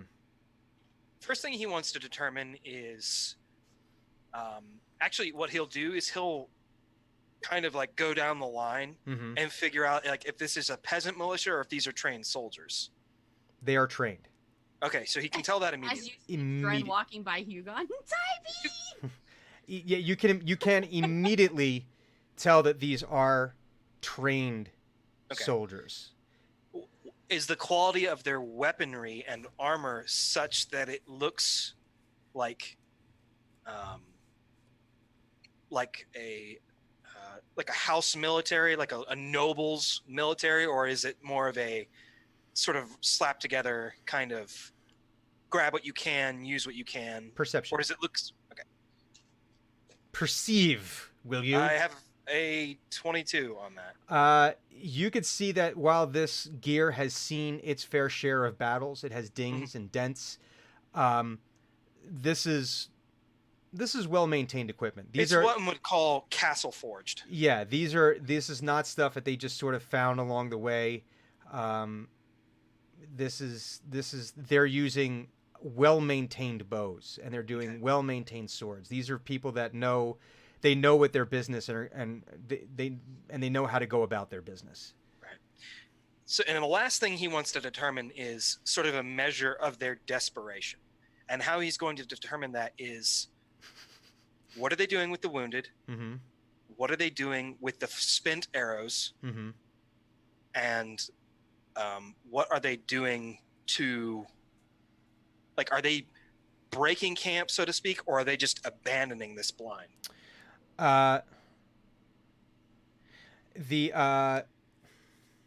Hey, we're getting a raid right now by Torn Pixie, Alright. so cool. Oh, cool. I was like, what the hell is happening in chat? Oh, this is cool.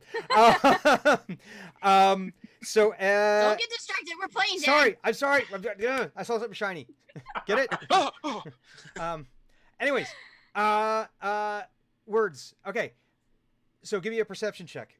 Okay. Because Okay. these are many things. These Yeah, are many I know, things I you're know, looking I'm to determine. sorry. It's okay. Oh, It's okay. That one is 17 even. Okay. So you see them. They're collecting spent arrows. The ones where the shafts may have been broken, you see they're taking their dagger and clipping the end off so they can keep the arrowhead, and they're pocketing the arrowhead. They are rapidly moving these dead creatures out of the way and basically trying to get them out of, and they're trying to make it look as undisturbed as possible. The wounded, if they're able to move on their own accord, they're being moved. It looks like there might be a camp a little ways away that they're being evac to.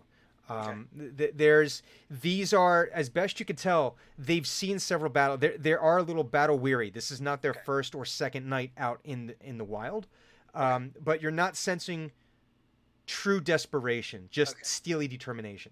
This was not a holy crap, we actually won. This was a sort of a par for the course event. This is the wide receiver who's been in the end zone several times. Is like, yeah, I know, I go here all the time. I've been here. Yeah. I know this place. Is Is there anybody in the blind with him? There's 2 other soldiers in there. And so he kind of like leans over their shoulders, like, "Y'all do good work." And one of them is an elf and looks at you and just sort of gives you a look and goes right back to like looking And down. like At this is Hugon with like his mask on and Yeah. like all of his armor. Oh, with the whole like. You all That, do that good sort of work. You do Tiny good work. glowing red eyes. The whole go old Good work. voice. You do good work. Drenmai, Oh God, gee. so do you go wandering up to Tiberius Balthazar? Oh yeah, I'm like Tybee, hi. And he see him, he stops, he looks. I probably You're- do look older, huh? Are you Don't related to worry. Are you related to Master Gemweaver? Oh, that's me. I'm just older. I'm from the future. You are definitely a Gemweaver. I've always wanted to say that. You're definitely a Gym Weaver, he says. You are definitely a Gemweaver. Well, thank you for joining us, but you must go back. Please get back to your position. We have more coming. No And fun. Hugon calls from the Can top. help. He's like, "What the hell are these?"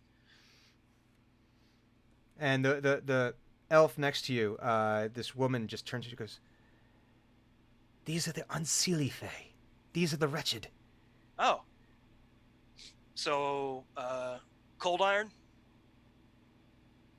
Yes. Ah, yeah. Classic. Were you not at any of the briefings? I'm not from around here. Clearly.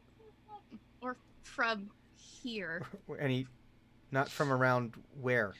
And When? like he like points down to Drenmai. He's like, "So, that's Drenmai Gemweaver." And she just looks at you, she goes, "I don't care." Well, we're a little lost, and it's her fault. And That's fine. Please be quiet. We are setting a trap for more of these things. You're scaring them away. Well, there's a lot more following us. We Like know. a lot more. We know. Okay, well, good. Which way is town? Because I don't want to be in this woods anymore. And she vaguely like points like in the direction of Pinedale where you guys were going. Okay, so we haven't gotten off track. No, you have not gotten off track. You're a cartographer and your cartographer's assistant. Assistant to the cartographer. Assistant to the cartographer. Not as I'm the assistant cartographer. You're assistant to the cartographer. You're not the assistant cartographer. I'm the assistant to the regional cartographer. One Dren making maps, it will look like hell. Yeah, no, don't let Dren make maps. And so Tiberius goes back to settling things in, and you hear a hunting horn in the distance, and it gives 3 sharp blasts, and Tiberius starts giving everyone just quiets immediately, and Tiberius starts giving signals, and everyone immediately scrambles up into the trees and back behind blinds and starts gathering, getting themselves and steeling themselves for battle once again. And she and the elven archer next to you, Hugon, says, "You should probably wait until after this. Now is not a good time to leave." Fair enough. What do the rest of you do? I've got some aggression to work out, so I think I'm gonna take her up on that. How far away do I think the approaching enemy is? You would need to do a perception check, young lady. How perceive? 19. A 19. There is something coming through the woods very quickly. You anticipate probably 30 seconds until contact.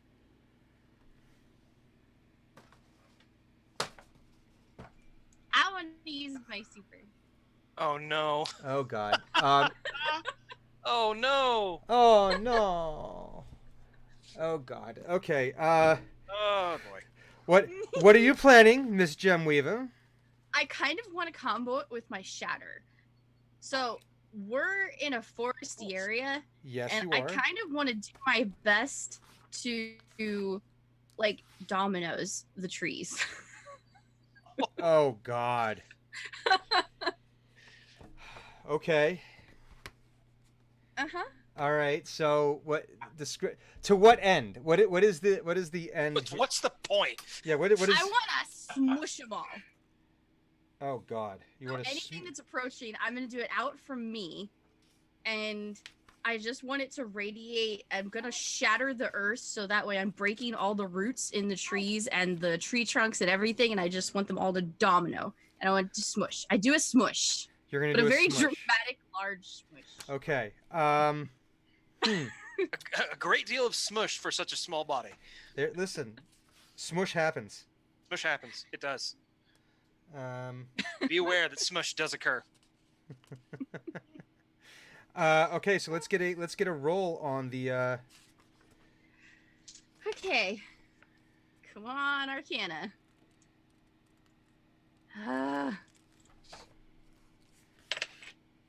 Ooh, 21. Yeah. You think so, huh? I want to do a smush.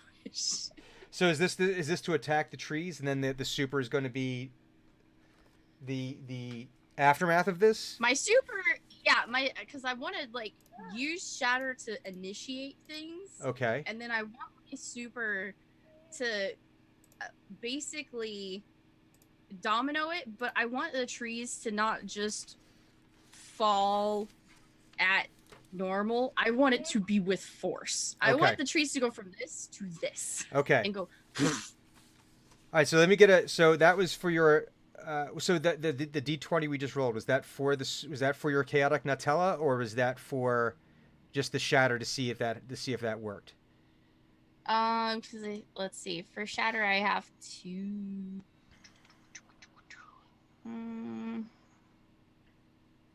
I mean, technically, I guess they could make a saving throw.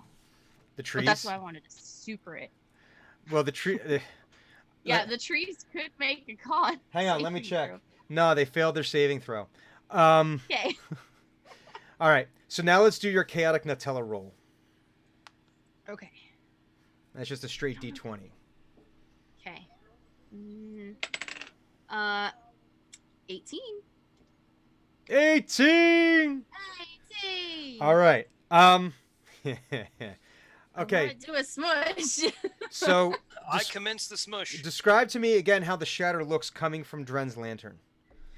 So I see Hugon like trying to talk to the guys, and then Tybee's all like, "No, you have to go home," and I'm like, I'm older than you. I don't have to listen. "You're not my dad," and I'm gonna. You're not my dad. He might be alive right now though, and take my staff with the lantern, and I'm gonna stick it right in the ground, and kind of like if the ground was turned to water, that's what it would look like with it rippling out. Okay. The force of the shatter under the ground, A so that way subterranean it's shatter. breaking exactly. And I'm sure everyone, I mean, everyone else can make their own con saves if they want to actually stay standing, but I hope it goes out away from you and not like all around you, right? no, Are it's you a circle. directing? Oh shit. Okay. Yeah. Okay. I don't think I get to with shatter. I think It's 60 feet. Yeah. Oh God. but that's what Radius I'm or diameter? No, the range It's- that you can cast it from is 60 Oh, feet, okay. and it's a okay. 10-foot diameter. I see. Yeah, and it's a sphere, so that's why I'm supering it, so I can boost my Okay. Right. boost Okay. my So it's spell. not happening on so top of it. it's the sound of basically a very muted earthquake. Yeah. Because it's underground. You know, above ground, this is high pitched and destroy. This is underground and destroy. And one of these great oaks, all of a sudden, just starts keening over. And at the last second, like a root catches and it changes direction to where there's. So if a tree's falling in this direction, there's always like some resistance. But then when it changes direction, all of a sudden there's no resistance and it falls, and it hits a tree. It hits another tree. And these trees just start collapsing, dominoing. It is loud.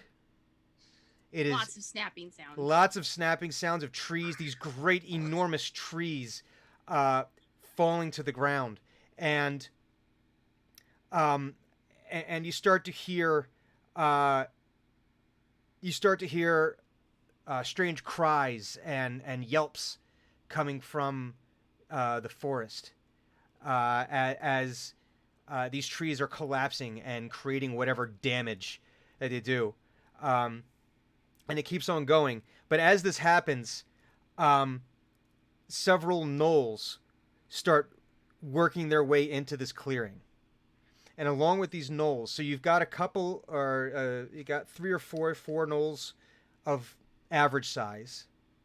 Then you have one that's enormous, where the I'm skin. gonna argue that it's rough terrain for them. It is rough terrain as they're making their way in, but they seem to be navigating it with ease, as they're leaping between all the fallen trees. This enormous barricade. All of the people, all of the soldiers in the blinds are looking around and they're starting to whisper to each other. They have no idea what's happening. And so these four gnolls come into the area along with this enormous gnoll with skin drawn too taut over its muscles, and you can see all of the veins and the muscles, and its mouth is even more cruel than the normal gnoll, and it's got this enormous tined whip with really wicked, ugly looking barbs on the end of it, and they have this very creepy, unnerving laugh as they're moving in, and along with them are these three dog-like creatures that almost look like quadrupedal gnolls of themselves, but with a more human-looking face. I don't like it. And as they're coming in, they're actually mimicking the sounds, or at least you think they're mimicking the sounds of dying humans Ah, interesting. as they're coming in. But it's not just the dying cries, not just screams, but you're also hearing like, no, no, please don't. Right. But they're smiling as they're saying it.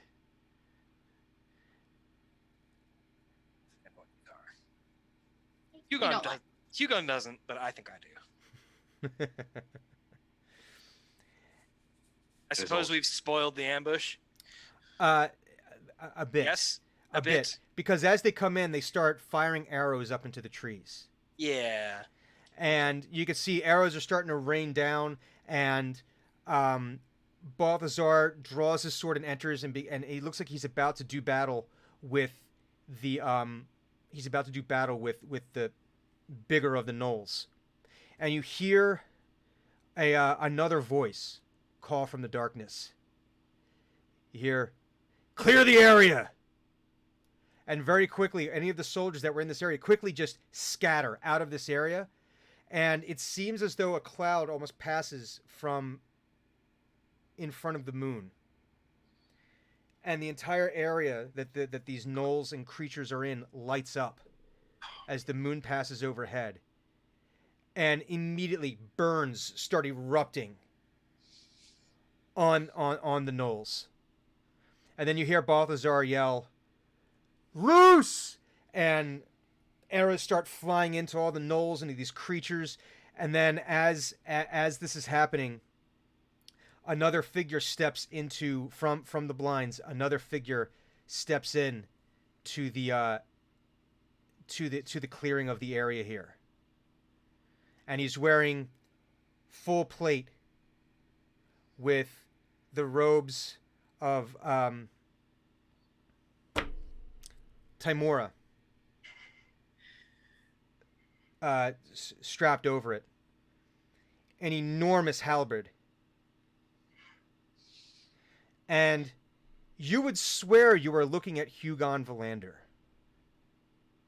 but different. And I already have one to deal with, not another. And he strides into this clearing as these creatures are burning, and they're snarling at him. And one of them, one of these dog-like creatures attempts to leap at him, and just very quickly he just basically goes like this, like clenches his fist and gestures off to the side, and that creature is thrown into a tree, and you hear a sickening crack as its spine snaps. And then he just continues to stride in. Arrows are flying in, attacking the other creatures, but the big gnoll is still standing, and he begins to engage in a battle with this enormous gnoll. Well, this looks like an enormous amount of fun. So Hugon leaps out of the blind and preferably lands on an enemy and also begins fighting. Roll for initiative. Yeah. I figured it would. 9. I got a 10. I got a rock. My math rock failed me. Tran is a 9. Okay. Anyway, 12. 12 for Thunuk. Mhm. Okay. 17. Oh. Oh dear. Oh. Eno with a 17. So Eno, you'll be is that everyone? No, wait. Oh no, wait, what did you get, Hugon? A 10. A 10. 10. I'm right in front of sorry. me. I'm sorry. It's like we're Whatever missing someone there. soldiers Okay. stuff. Eno. The first attack is yours. Wheel. I don't get to use this very often. I'm gonna cast Insta Death. No, I'm gonna cast. Jesus Christ. Power word Whoa, now. death. I'm gonna cast Fairy Fire. Oh. Um, Oh, are you? Yes, I am. So I'm ditching Pass Without Trace. Okay. I'm gonna Well, cast Fairy Fire. at this point, Yeah, and so each object in a 20-foot cube within range is outlined in green hues. Any creature in the area when the spell is cast is also outlined in light if it fails a dexterity saving throw. For the duration, objects and affected creatures shed dim light in a 10-foot radius. Any attack roll against an affected creature or object has advantage if the attacker can see it, and the affected creature or object can't benefit from being invisible. And that is a Dex 15 saving throw. a Dex 15. Okay. And give me 1 second here. Okay, that's ooh. Okay, so we gotta do a 15 So- here. So That's he it. like take kind of his loot and he's like illuminate. Do-do-do. Do-do-do-do. Oh wait, no. Come They- right, Richard. They Not all yet. Shit. Once. So as you do this, you cast this spell, and for some reason, the spell just melts off of them. Oh no. You can see so it's not even a case of your spell failing. It's not a case of them getting out of the way. It's just for some reason this particular spell hits them, and it's like Rain X on a windshield. It just Shit. That's bad. F. This is an F moment. The sense that they can't be spelled upon. It's just We're in it trouble. didn't work. this essentially. this particular spell just melted away as you see, like as the weave goes to lay upon them, it just dissolves. Thunic.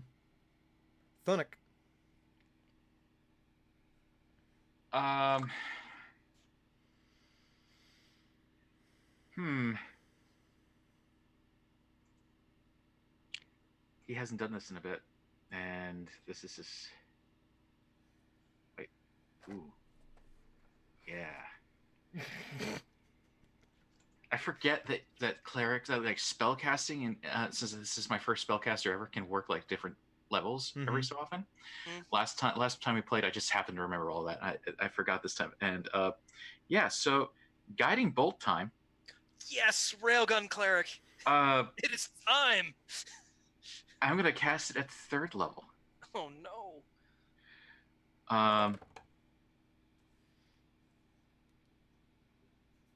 How's it work again? It's a regular attack. Okay. I've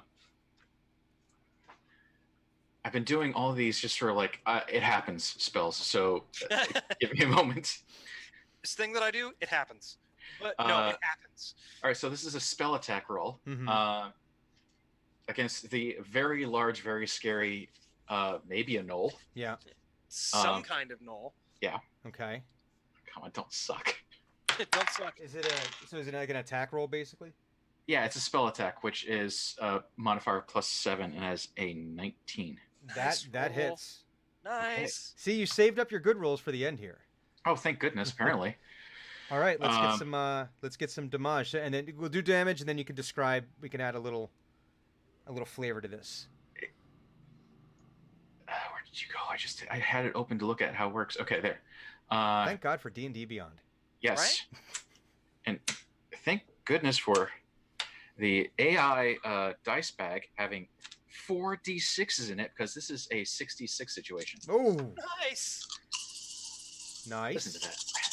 Enjoy that. Listen to that bell curve. It's a Listen nice to the sound. bell curve happening. Ooh. All right, so that's a 10. That is a 21. Oh, okay. That is a 25. Nice. 25. Okay. Above the average. Good. So for the folks who might be seeing this for the first time, when the railgun cleric, what does this look like? He just heard Eno go, "Oh shit," and he's like, "Oh, big eyes, big eyes." Takes his medallion, his holy symbol, and he's like, big prayer.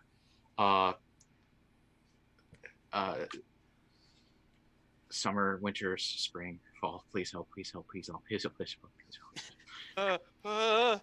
And he's like, and then he realizes that's not a prayer, and he actually starts praying for the power of summer and its radiant heat to burst from his hand and fly to his enemies. And as he does that, an unusually large,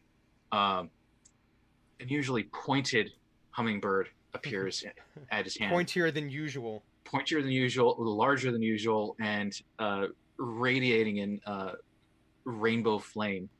And as he finishes his prayer, it basically lifts up its wings, goes wham, and there's this sound It does that of shockwave thing around it as it like Yeah. flies the away. the bullet time thing, right? Of the displacement, the air displacement. it disappears and goes through, hits the note. Then you hear the hummingbird sound as the Oh, the wow. sound waves It's like towards a you. whip crack. It's that delay. It's because it's moving so fast. Yeah. Oh, I like it. Okay, so that one slams right into the knoll side, but the knoll is very much consumed with his opponent in front of him. Hugon.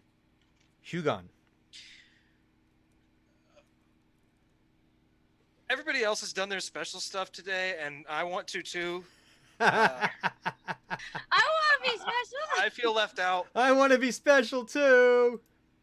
That We're reminds me. kinda That does remind me though that you guys have been using your specials, and I need to. We're Use kind of your, on time though, and I don't want to. That's I okay. don't want to. No, Try use this out. it.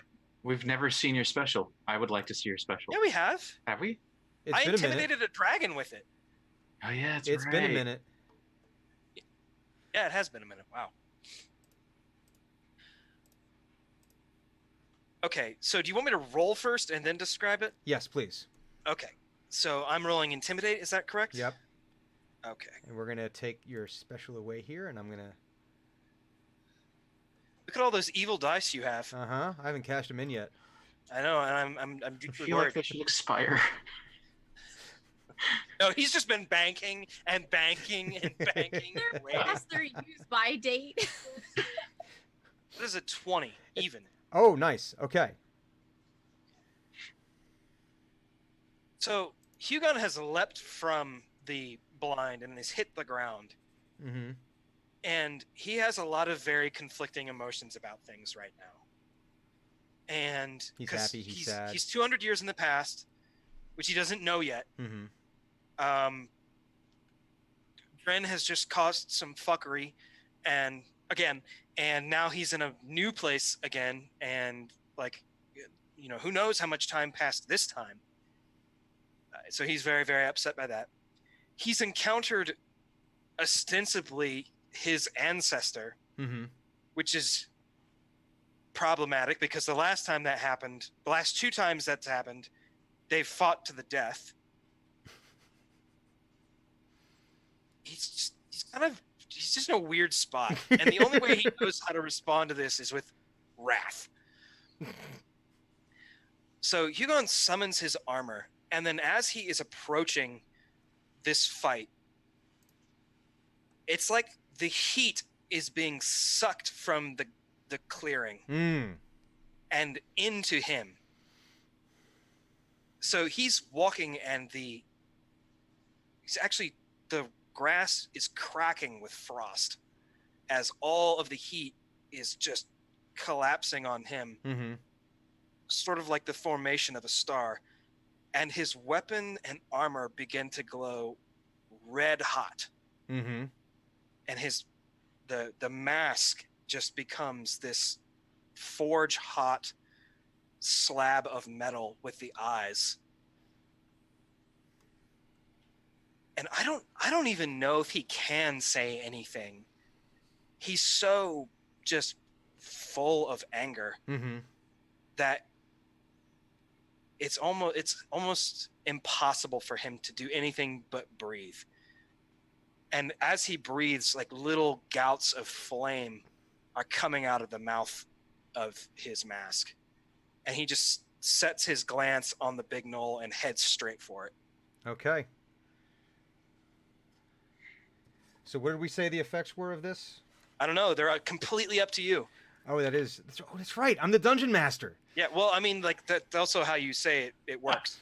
You say I roll a check, I describe what I do, and then you determine the actual effects. Right. Okay. So as you start to approach this battle, okay, the knoll, the large knoll, the other knolls start to like move out of your way. Like there's like this almost invisible line, this invisible circle around you, where even though they're fighting, they find themselves moving out of the way. They're just parting. And as you march your way up to this large, huge knoll, in the midst of in the midst of a battle with what you can now see looks like very much like Marcus Philander, it actually loses its focus on the battle for a moment.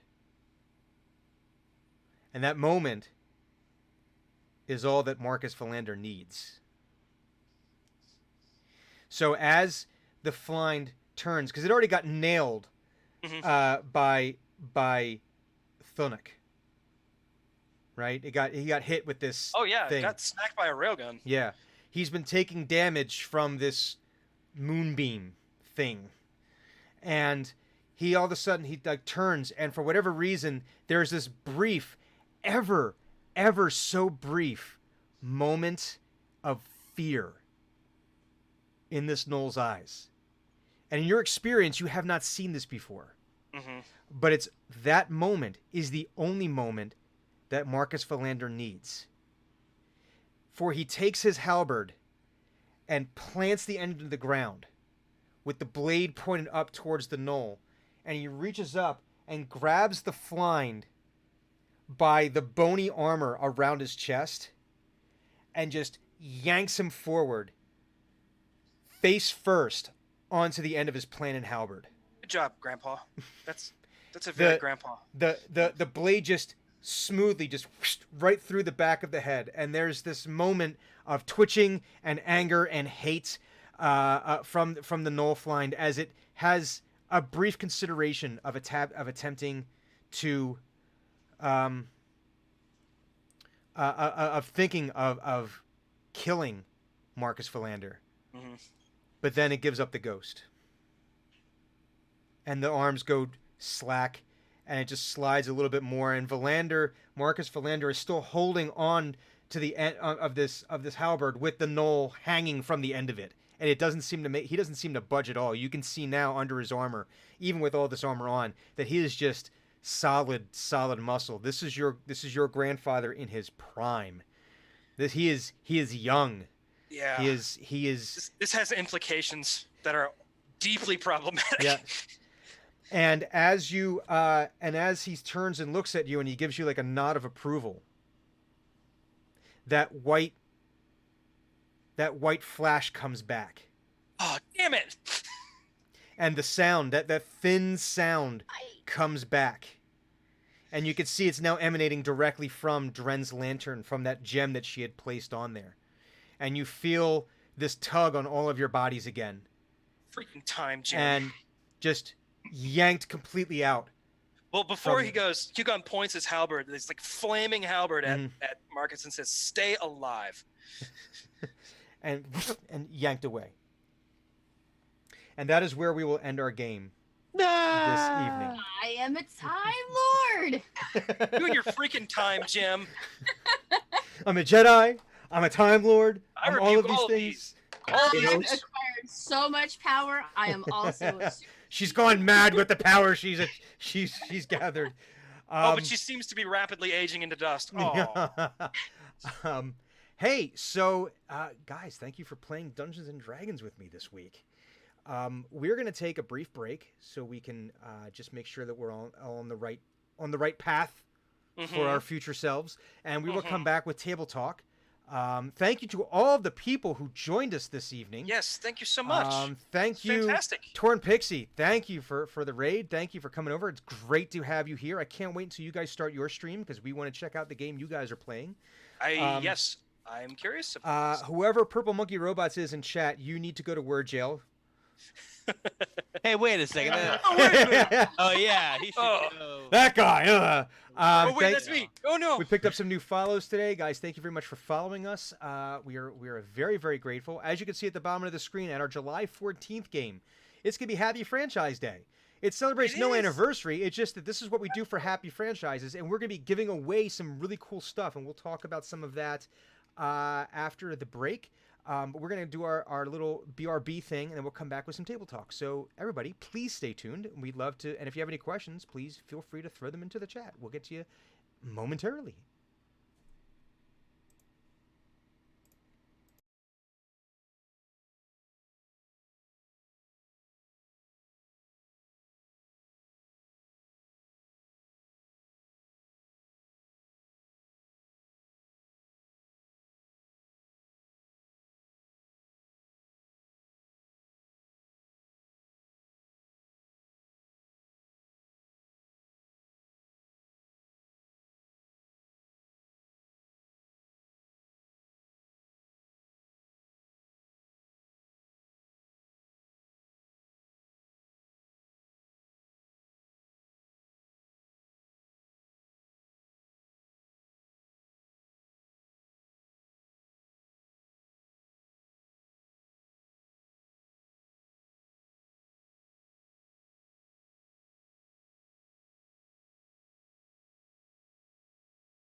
One go.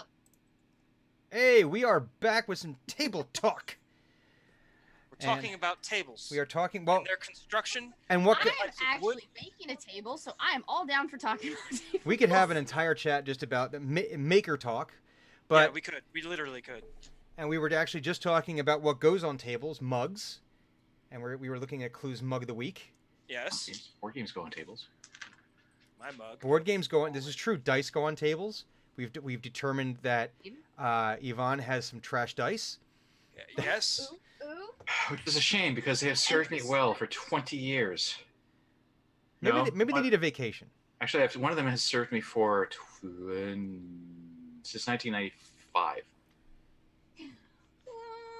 DM Pretty screens awesome. go on tables. DM screens do go on tables. This is true.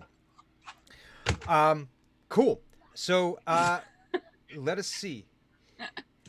Where shall we start this time? I think we should start with the goat this time for Yes. a moment of the game. The white light is both amazing and horrible, and I love it. The what? The white light. Ah, okay.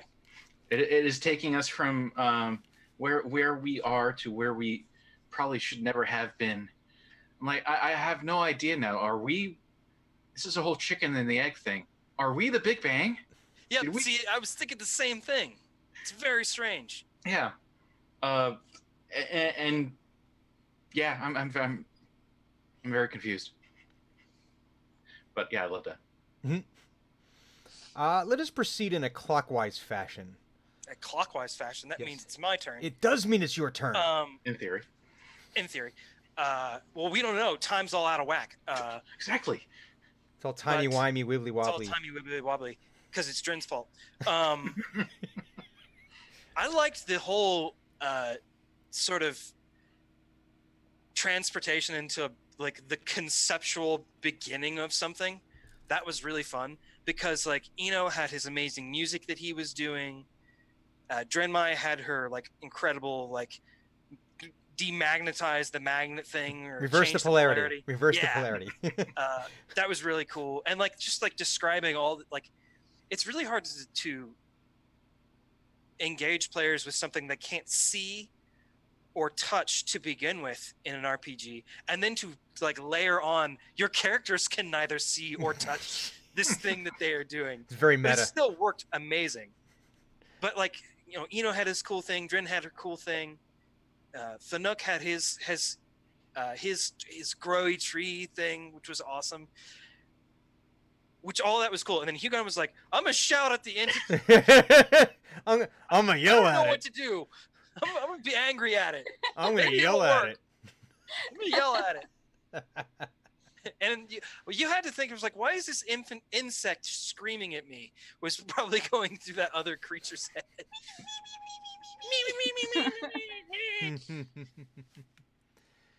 But that was very, very fun. Cool. But yeah, I liked all three of those contributions to effective solution of the problem. So how about the traveling Roz? I liked being able to make it for the game. That is a good thing. Yeah. That is a good thing. By the skin of my teeth. But I really liked everything. It's hard to pick one thing. I feel like just the whole building a bridge between the two entities and then Dren being able to help me do that. I think that was pretty neat. Mm-hmm. That was probably my favorite part. It's pretty cool. Playing some music, man. Yeah. Music brings people together, man. Oh, and I think my ultimate is called Performance of a Lifetime. Okay. Ooh. I like it. I like that. Great name. I like it. No, I still don't know exactly what it does, but whatever. It It was the brings performance people of a lifetime. it brings people together. This is only a tribute. sorry. To the clues. Yeah, it was a good, like, all of it was very, very fun. So I'm gonna actually say that my favorite moment was the one that didn't get to happen. Yeah. Which was I was just about to pull some bullshit.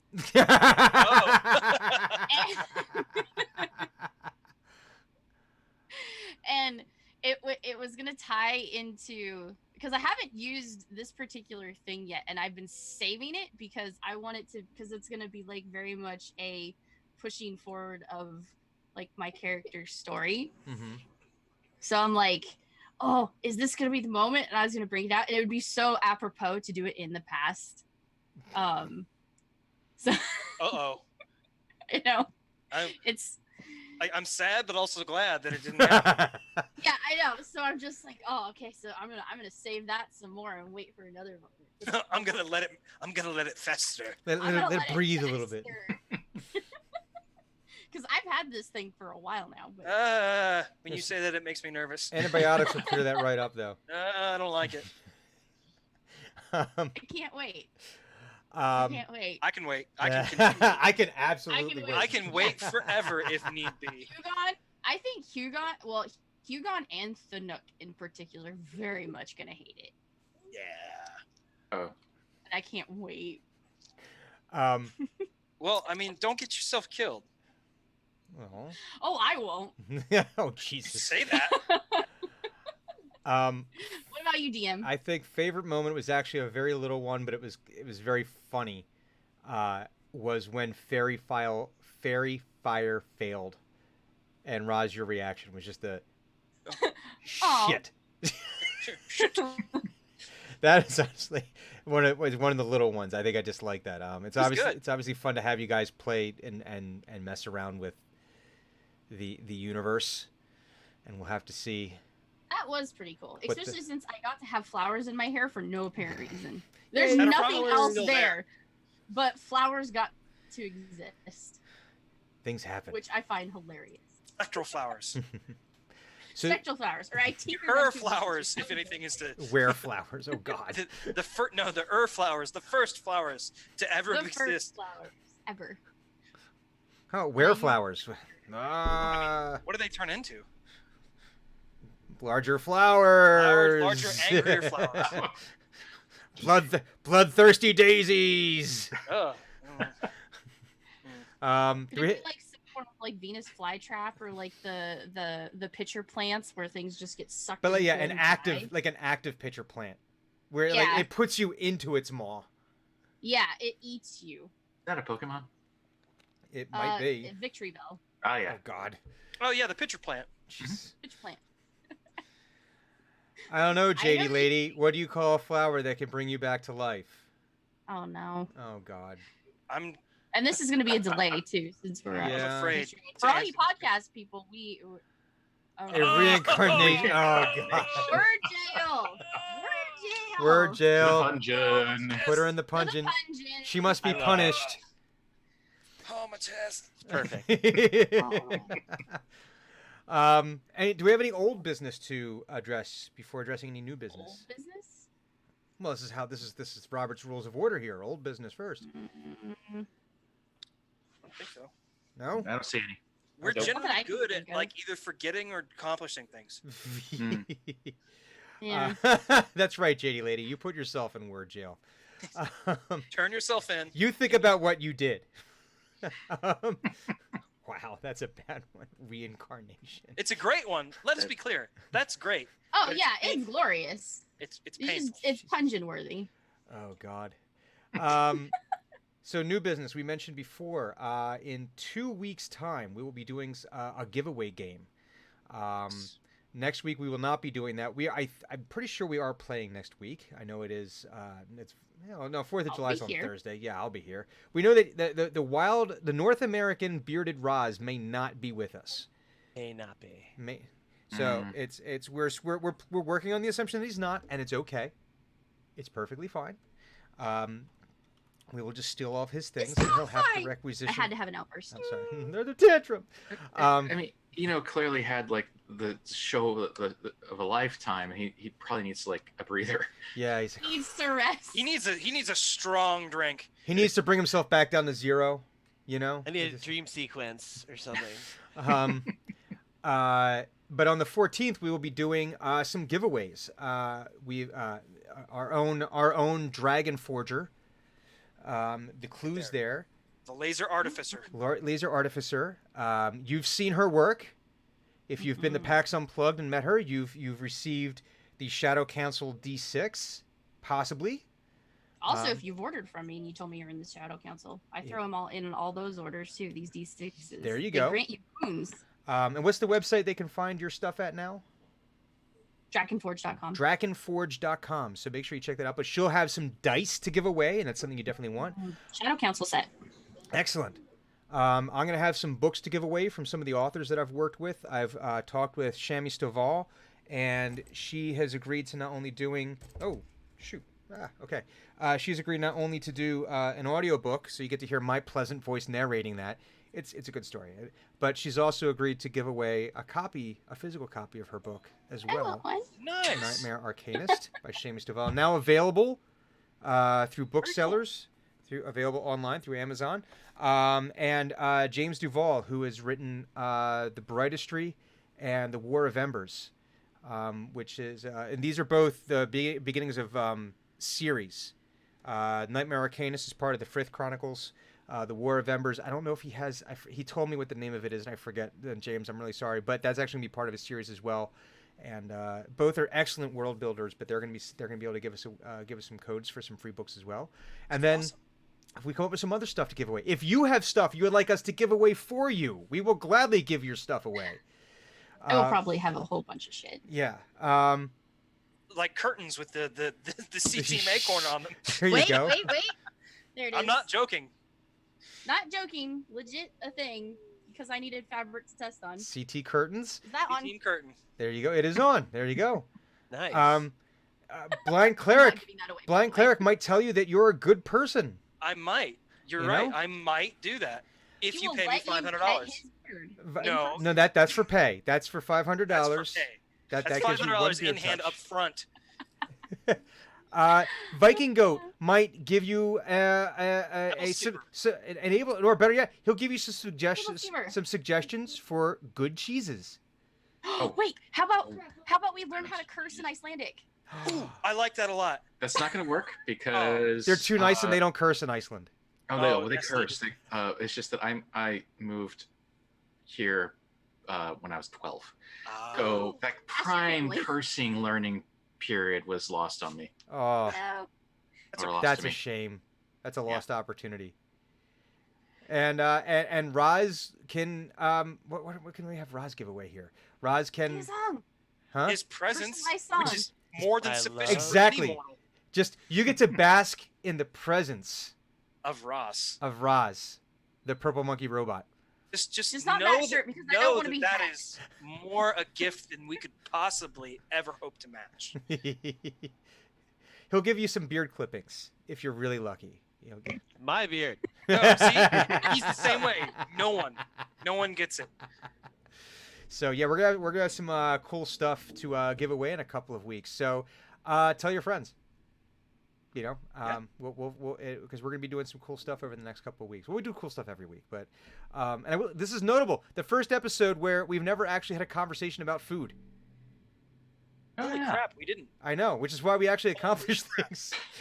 I retcon and I eat one of the flowers from my hair. Retcon. Icon now. I eat the flowers. There we go. I ate it, and it was delightful. It's like the British cooking tastes show. It's the British baking show where we put flour in everything. Exactly. Rose water, and I cooked this with cardamom and lavender. Okay, all right, that's enough. Anyway. Beating a dead horse. Anyway, any other announcements? What do we have happening in Late to the Game this week? I'm continuing through chapter 2 of Valiant Hearts. Mm-hmm. Actually, I think I'm starting chapter 3. Ooh. Yes. It's a 7-chapter story, so I find that ahead of time so that I won't actually accidentally finish a game during the first 15 minutes. I was too good. Damn it. You fell off the face of the planet on Banner Saga. Yeah, that was unexpected. That was very unexpected. Is your method going to be just a chapter per session? No, I can't control that portion. Oh. But at least because it takes a certain amount of time to go. Chapters aren't really time based. Oh, interesting. Yeah, first 2 episodes were chapter 1. Oh, okay. I understand. Yeah. But I get through it pretty quickly. It is still strangely fun considering the horrors of World War One. It has introduced medic minigame. That sounds awful. I was about to be joyous, but that sounds awful. There's a lot of mini games. There's the one where they take music and you have to dodge things to the music. Okay. And Just which like is World great. War One. Just like World War One. And now it's the heartbeat graph thing. Oh no.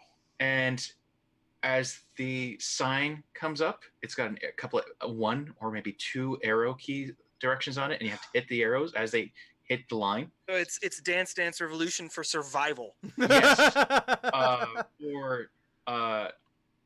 So far I've had to set a bone, treat lung burns from mustard gas, Jesus Christ. and removed people's limbs.